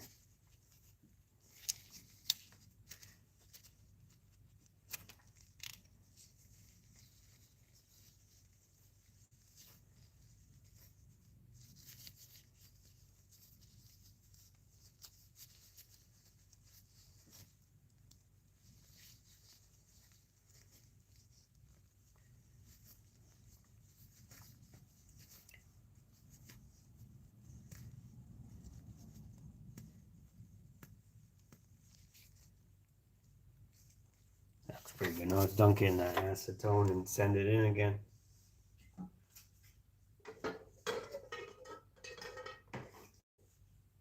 All right, here we go.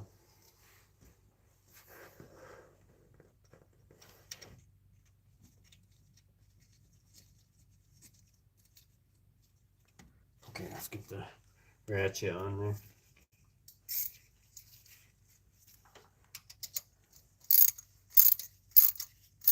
A lot less resistance this time. And the acetone's going in there and helps dissolve anything in there. Really nice clean threads. That's what we're shooting for on this, you know.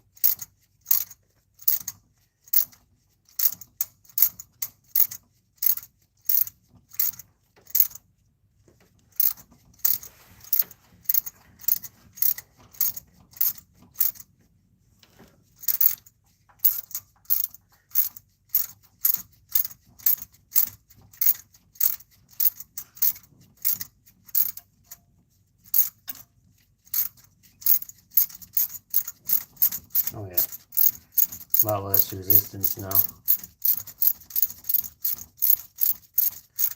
We'll run it right to the bottom. So those threads on the tab.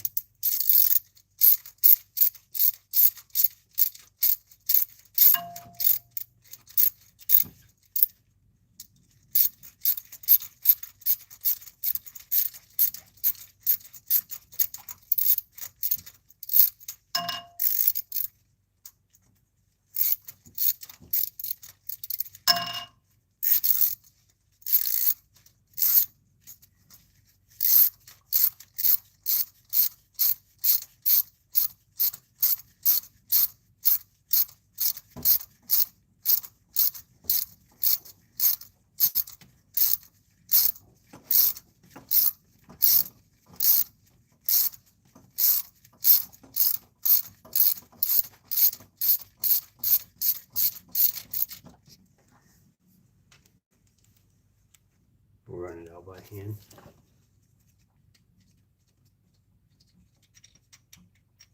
Okay.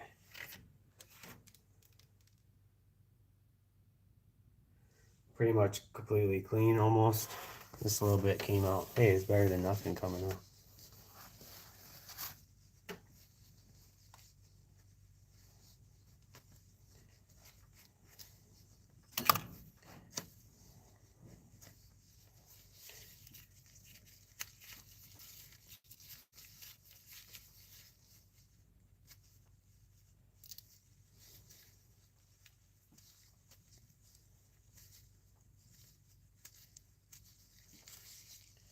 Yeah, that's pretty good clean hole.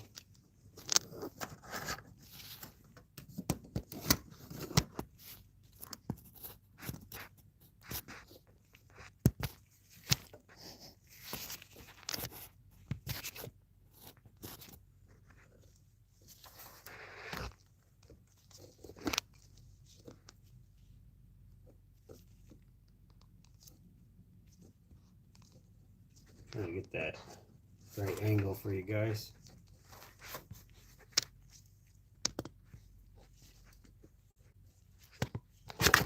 AC compressor's right here, so it's kind of obstructing a little bit, but not impossible to get that right angle. Just getting it in there. Oh, that's pretty good. I think I can do that. All right, into the acetone again.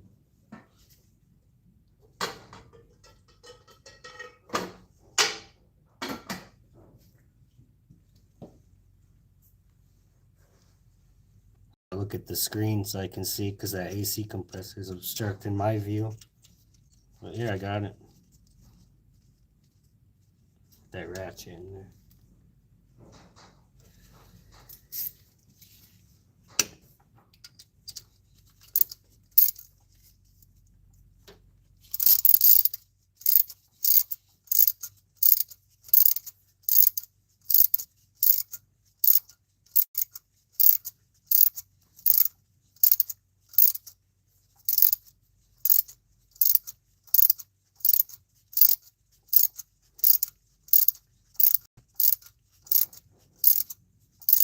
Guys, kind of bouncing on the AC compressor line. My apologies for the shakiness a little bit.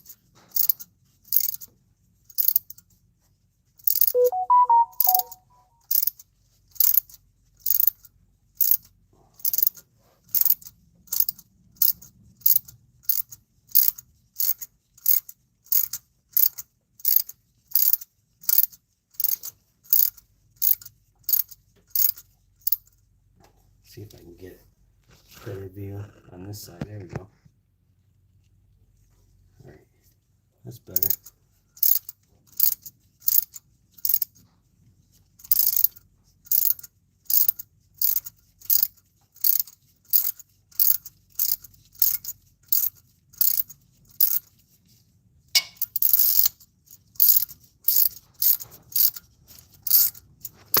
Whoops.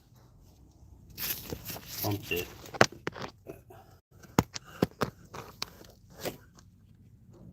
Well, that's a good angle right there.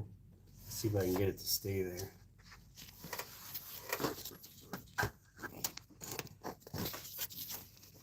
a little bit.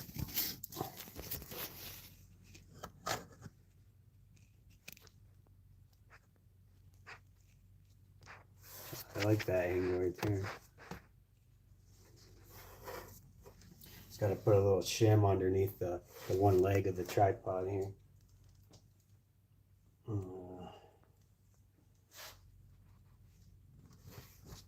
Yeah, so let me grab some. This should work.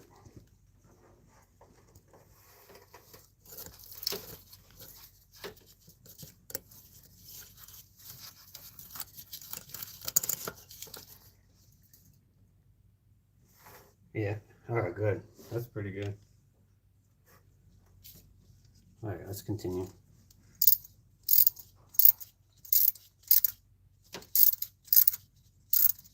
Then we're not even rested on the AC compressor line either, so it's not all bouncy.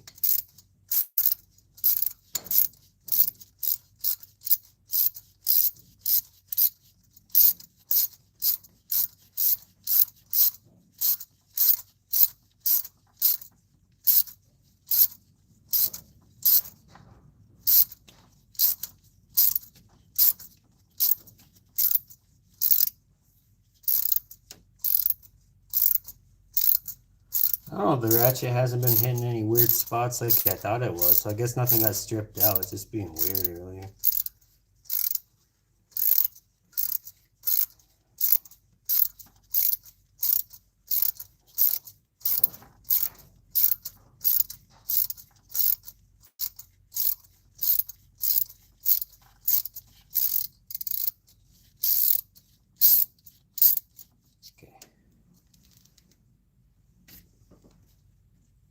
See what came out of this hole. Well, that looks pretty much flawless. I can live with that. Well, the next one I'll dip it in acetone.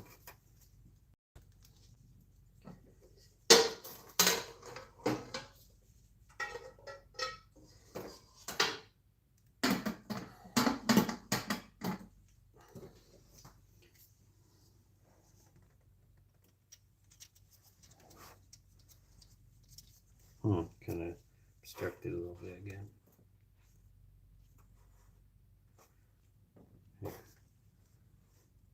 Just put another shim under that leg, and you guys can see what I'm doing.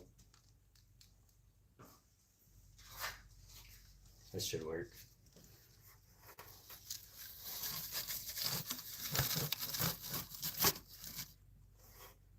Yeah, perfect.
All right, back out now.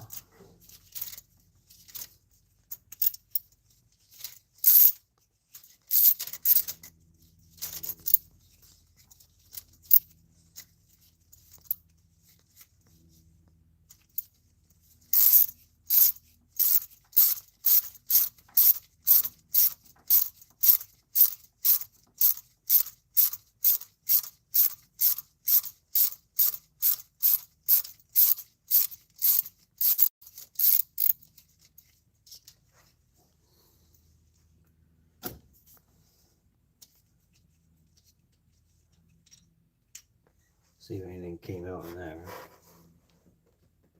Oh, it looks pretty clean. We got a little chunk of something.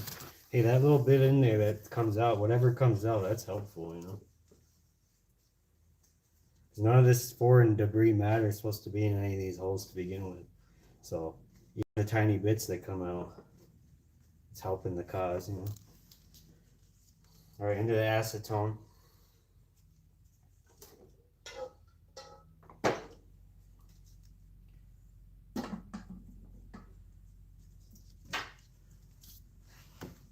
In this hole here. This one.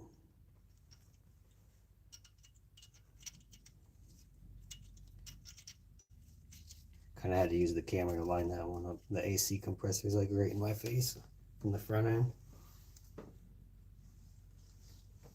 Okay.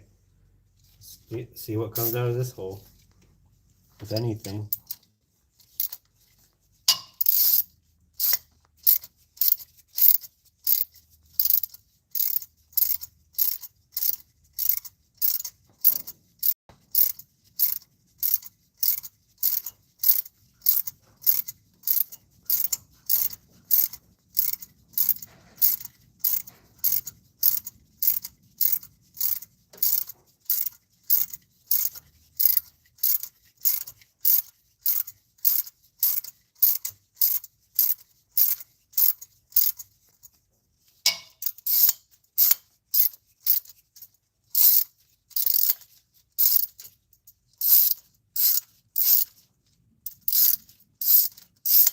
All that friction with the acetone is really helping to clean that stuff out of there and dissolve anything that's not supposed to be in there.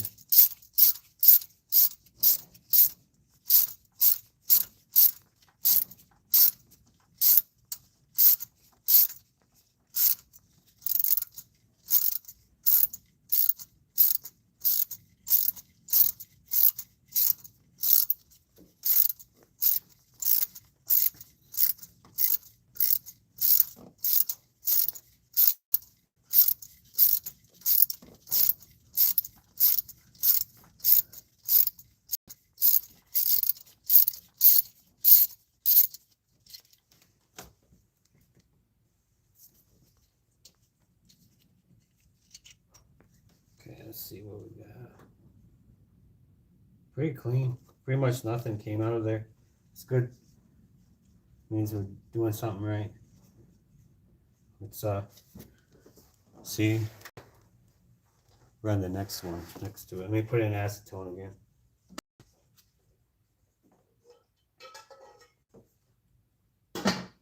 Acetone's just so good at getting all that stuff that's not supposed to be in there out of there.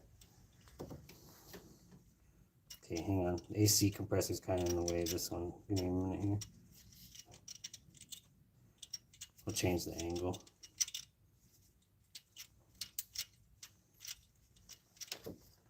Once I get the thread started.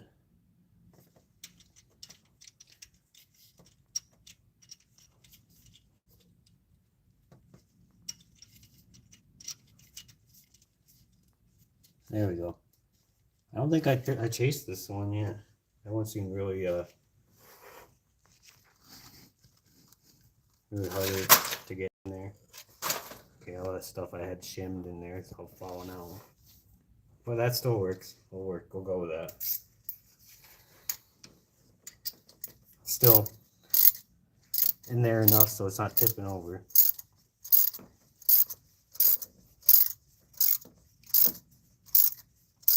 Yeah, this one hasn't been run through, I believe. Definitely not. That's why I'm not in like any rush trying to just fly through this and possibly miss, you know, a stud like this. It could be totally catastrophic, guys. You know, all this work for nothing if you crack the block trying to torque it down with gunk in there. You crack the cylinder head.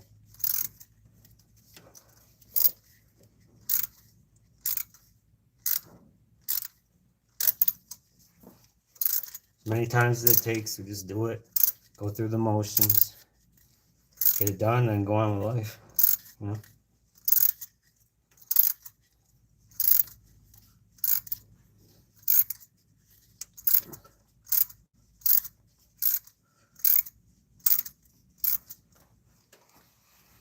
Switch my arm. It's a good workout for your arm on this.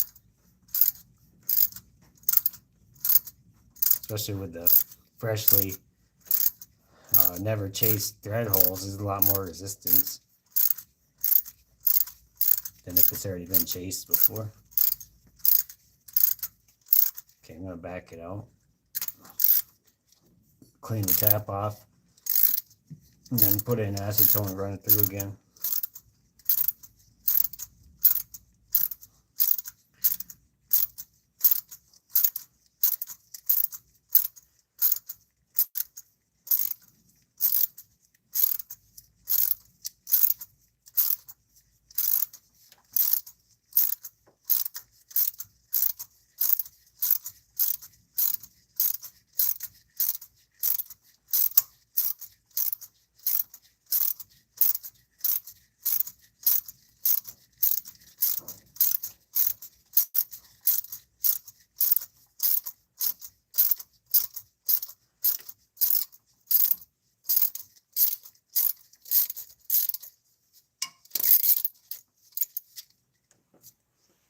Let's see what we got.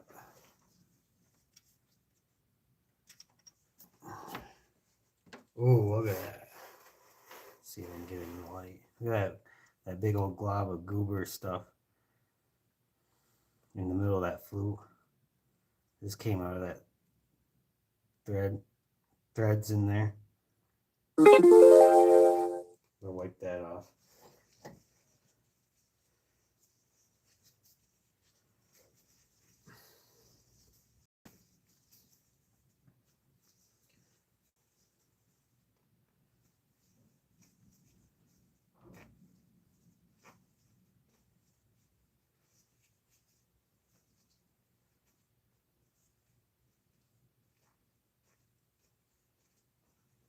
Okay, into the acetone.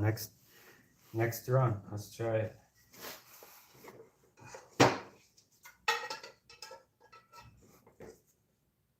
Or second pass rather. Just keep in mind I'm on live, so I have to, you know, everything's being done right on the spot here.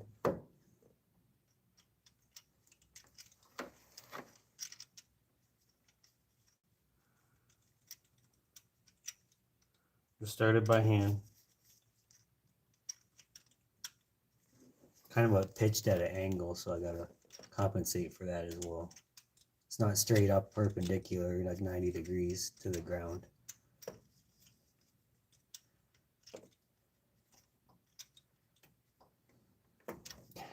Hang on here.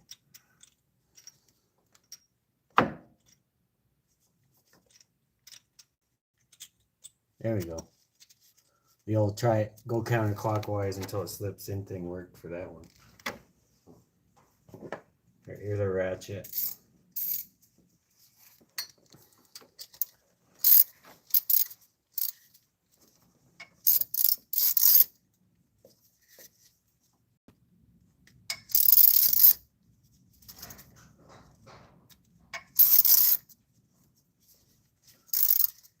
Still got some goobers in there. It's got some resistance. That's good that we're running it through though. They usually seem to be cleaning up within 3 or 4 passes. Usually by the third, there's nothing coming out. This is the second pass, so there's some stuff in there still. But this is why we do it.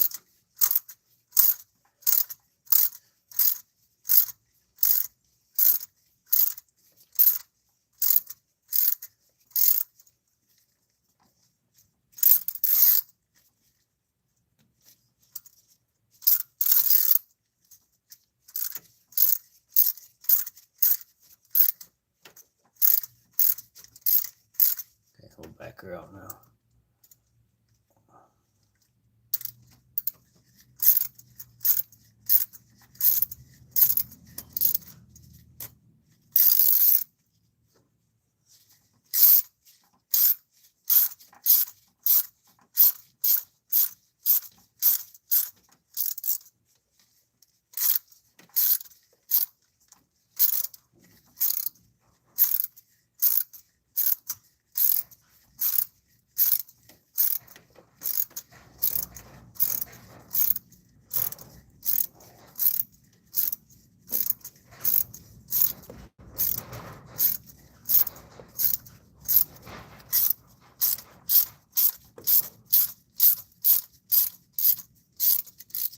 see what we got.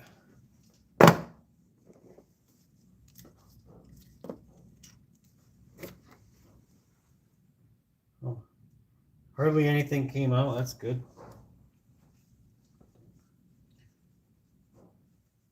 It's like at least like 95% of that stuff that's in there comes out on the first pass. Oh, we got some comments here. Hello, friend. From Finland, how's it going? Oil or WD-40? Thanks for that. Yeah, we're just running it through with the acetone because we want it super clean. Because we're about to put the new cylinder head on here.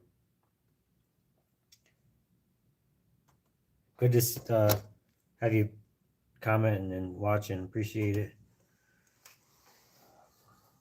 Because the oil would, I think, would obstruct with the new cylinder head sealant. You know, that's why I'm not using that. Because we're just cleaning out the passages. Then we're gonna run the vacuum and the shop air through it too. But good tips there.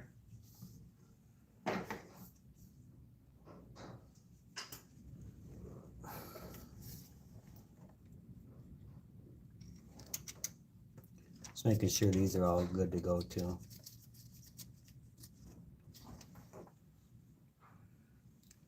Because once you start putting the cylinder head in there, this stuff's not clean. I don't want to take it back out and do this over, you know, because I've missed something.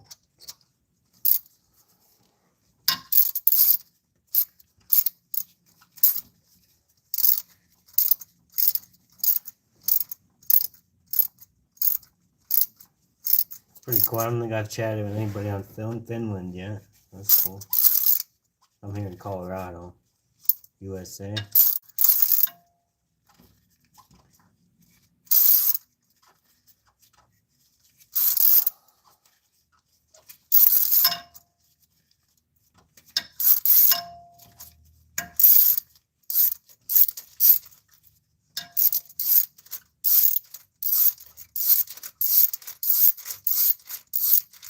We got it all the way through. I feel like I cleaned it up pretty good. I don't feel like it's all catching on sludge or anything anymore. Yeah, I'm getting it by hand.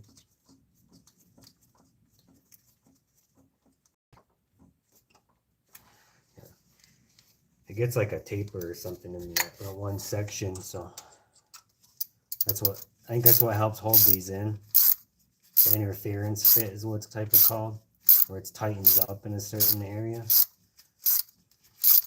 like a friction interference fit type of thing.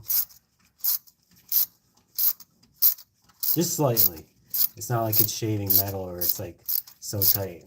But possibly it could catch more. Say this engine was heated up, because the metal expands when it's heated up. So possibly in those areas it could catch if it was heated up in the right conditions. Because it's got the heat cycles where it expands and contracts. So pretty interesting.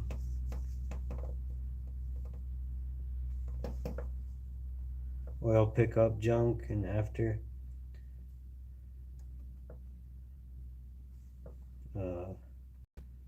Air pressure steam. Or air pressure clean. Yeah.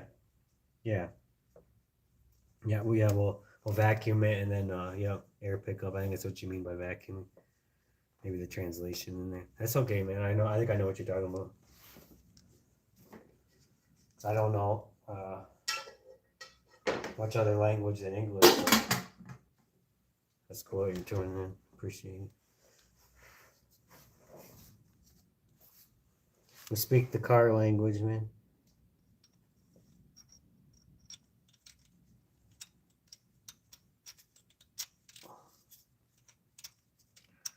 Check, see if this thread's all good to go. Okay, we got it started by hand. That ratchet on there.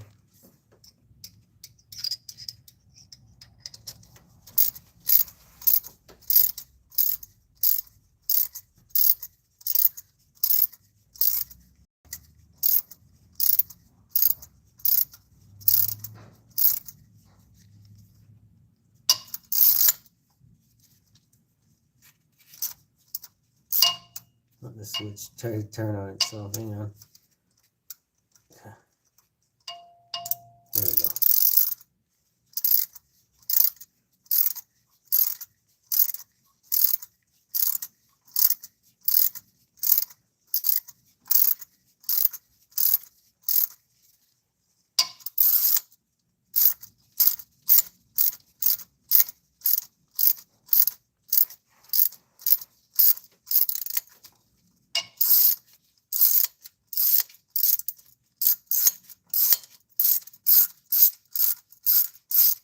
Okay, we'll back it up now.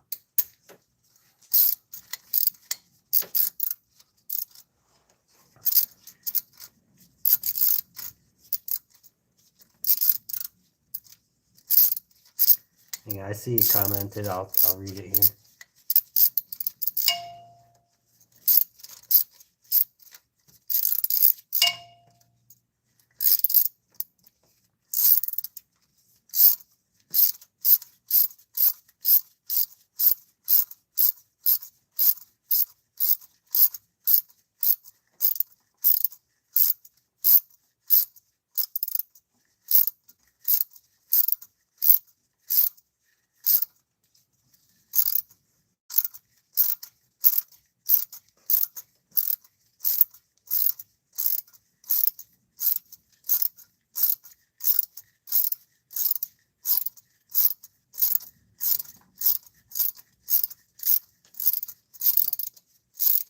Okay, let me get it by hand.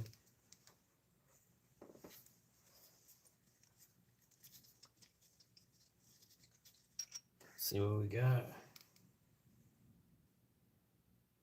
A couple specs, not bad. Let me see what you got for comments. Oh, excuse me.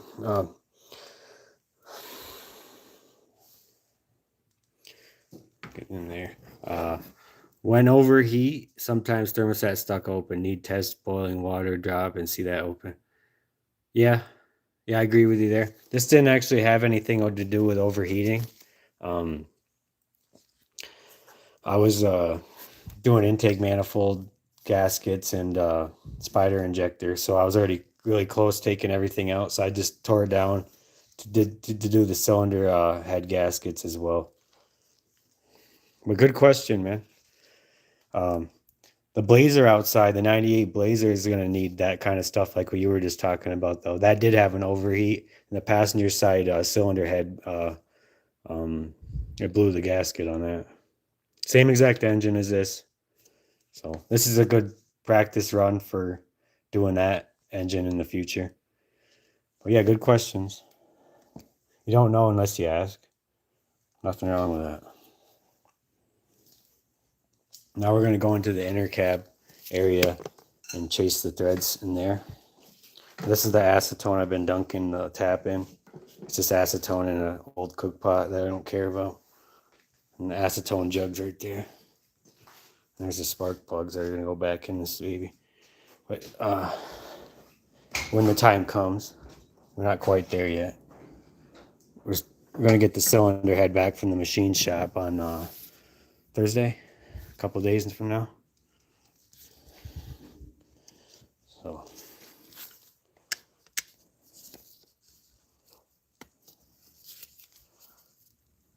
sounds like you know your mechanic stuff, though. That's pretty cool.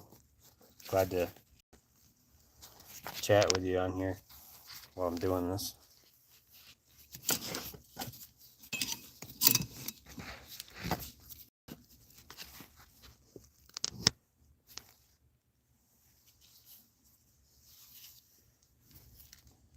Okay, they're gonna dunk this tap in the acetone. I'm gonna send it through some of these holes on this side.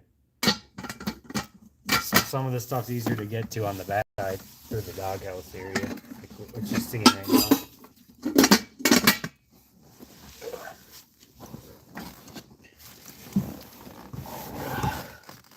Kind of tricky getting in here. Excuse my arm for a moment. I'll get you guys set up so you can see what's going on. Okay, I don't think you were looking at the right area either.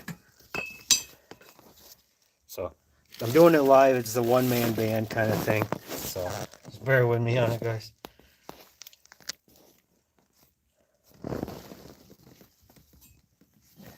Okay, here's our ratchet.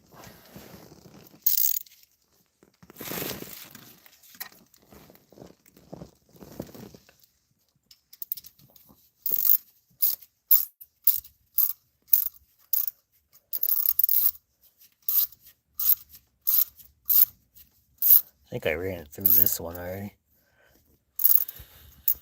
It's not bad. It's just to clear that debris out, you know. You want this super clean, so it's not a bad thing to run it through multiple times, even if it's already been done. We're gonna get in there better. Because I'm too far away and my arm's not long enough to reach that far right now.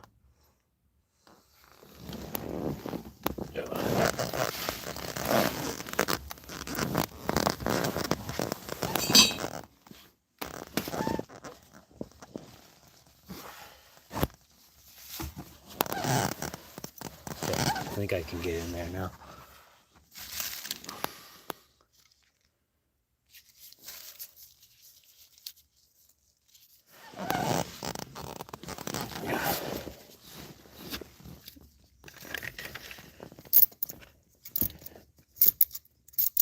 Yeah, the thumb ripped off on these. I'm gonna take this glove off. It looks silly with my thumb out anyway.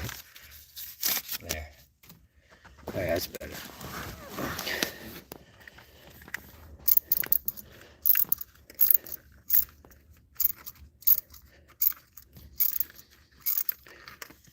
This wire harness. It's important, but it just needs to be out of the way for now.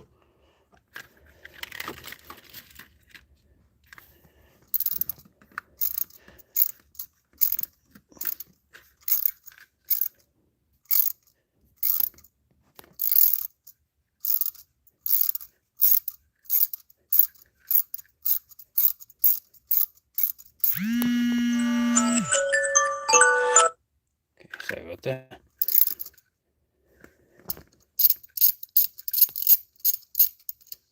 Okay, let's back this out. Take this off.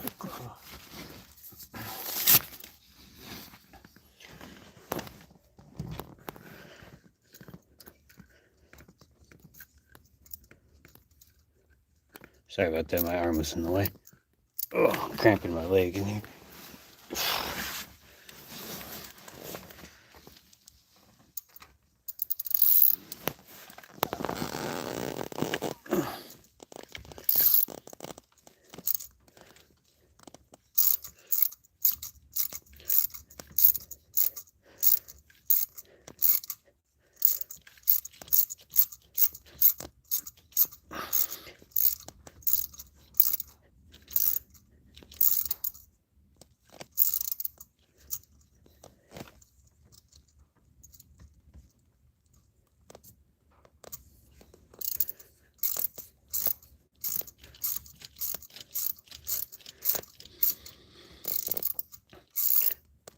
Okay, I'm gonna go ahead and get the vacuum out now. Once I get this out of here.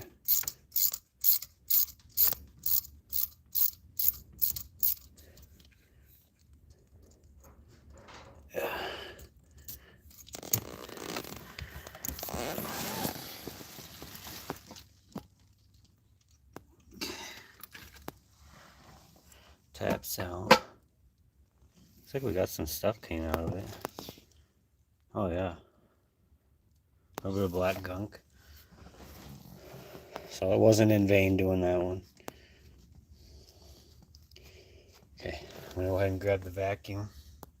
It's right over here. Let me pull these out. Throw them out. Throw them right out on the floor so I can throw them away. Okay. Alright, vacuum's right over here. So we got some gunk in here in the valley area as well to get out of there. Like loose chunks of carbon and whatnot. Stuff that doesn't belong there. I'll make sure we put this tap in the ratchet safe spot. Just in the back seat, that's fine. I'll grab the vacuum.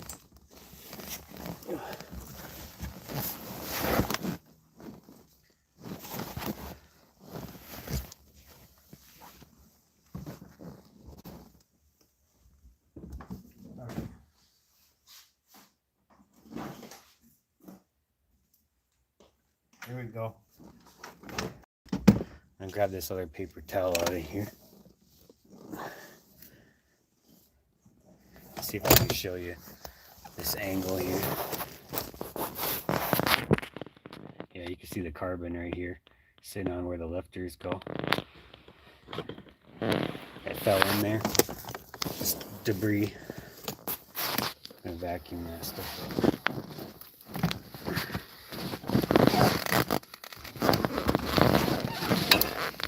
Okay, here we go.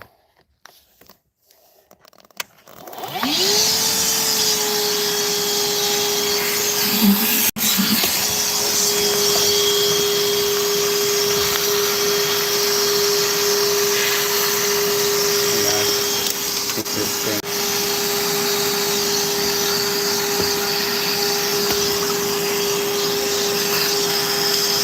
Okay, hang on here. Trying to get a good angle. Hang on, guys. I can't even see myself. Okay.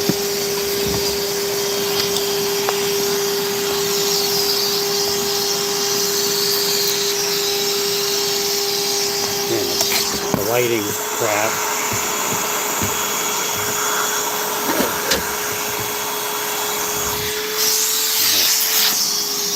Okay, let's go.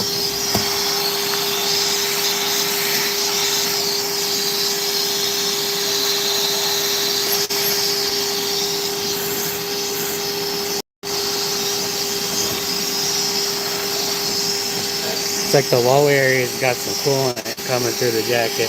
That's not a big deal because when we run we're just getting the little pieces out, but when we run the shop air through this, it's gonna clean that stuff right out good. It'll flood out anything that's not supposed to be in there. So that's a good thing.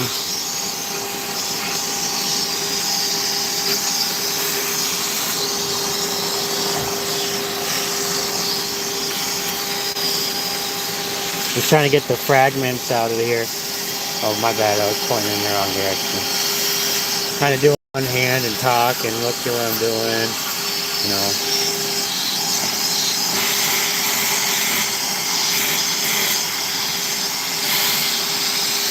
That light in there, there we go. A little bit of carbon that fell down in this area.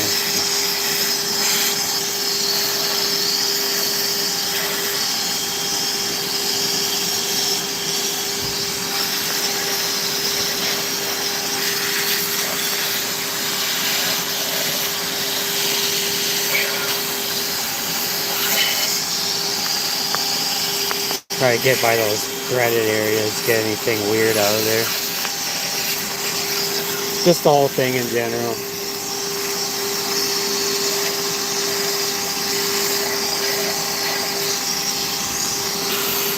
Especially this area, there were some chunks of carbon. Looks like I got them for the most part.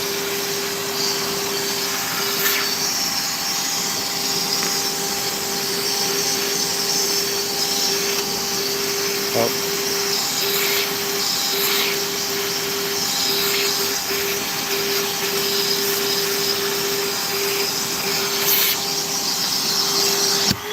Oh. Okay, that looks about as good as we can get it with the vacuum itself.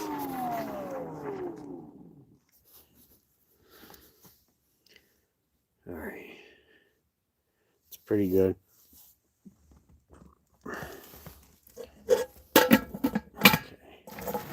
There.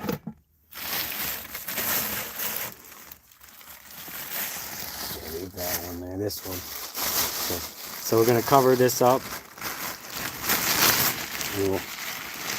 Because it's all the time we have for today on working on this. But when we come back tomorrow, we'll go ahead and run the shop air through this too. And we'll get these cylinder walls cleaned, lubed up and all prepped, because then Thursday we're getting the cylinder head coming from the machine shop back. So if you like this kind of stuff, stay tuned for that.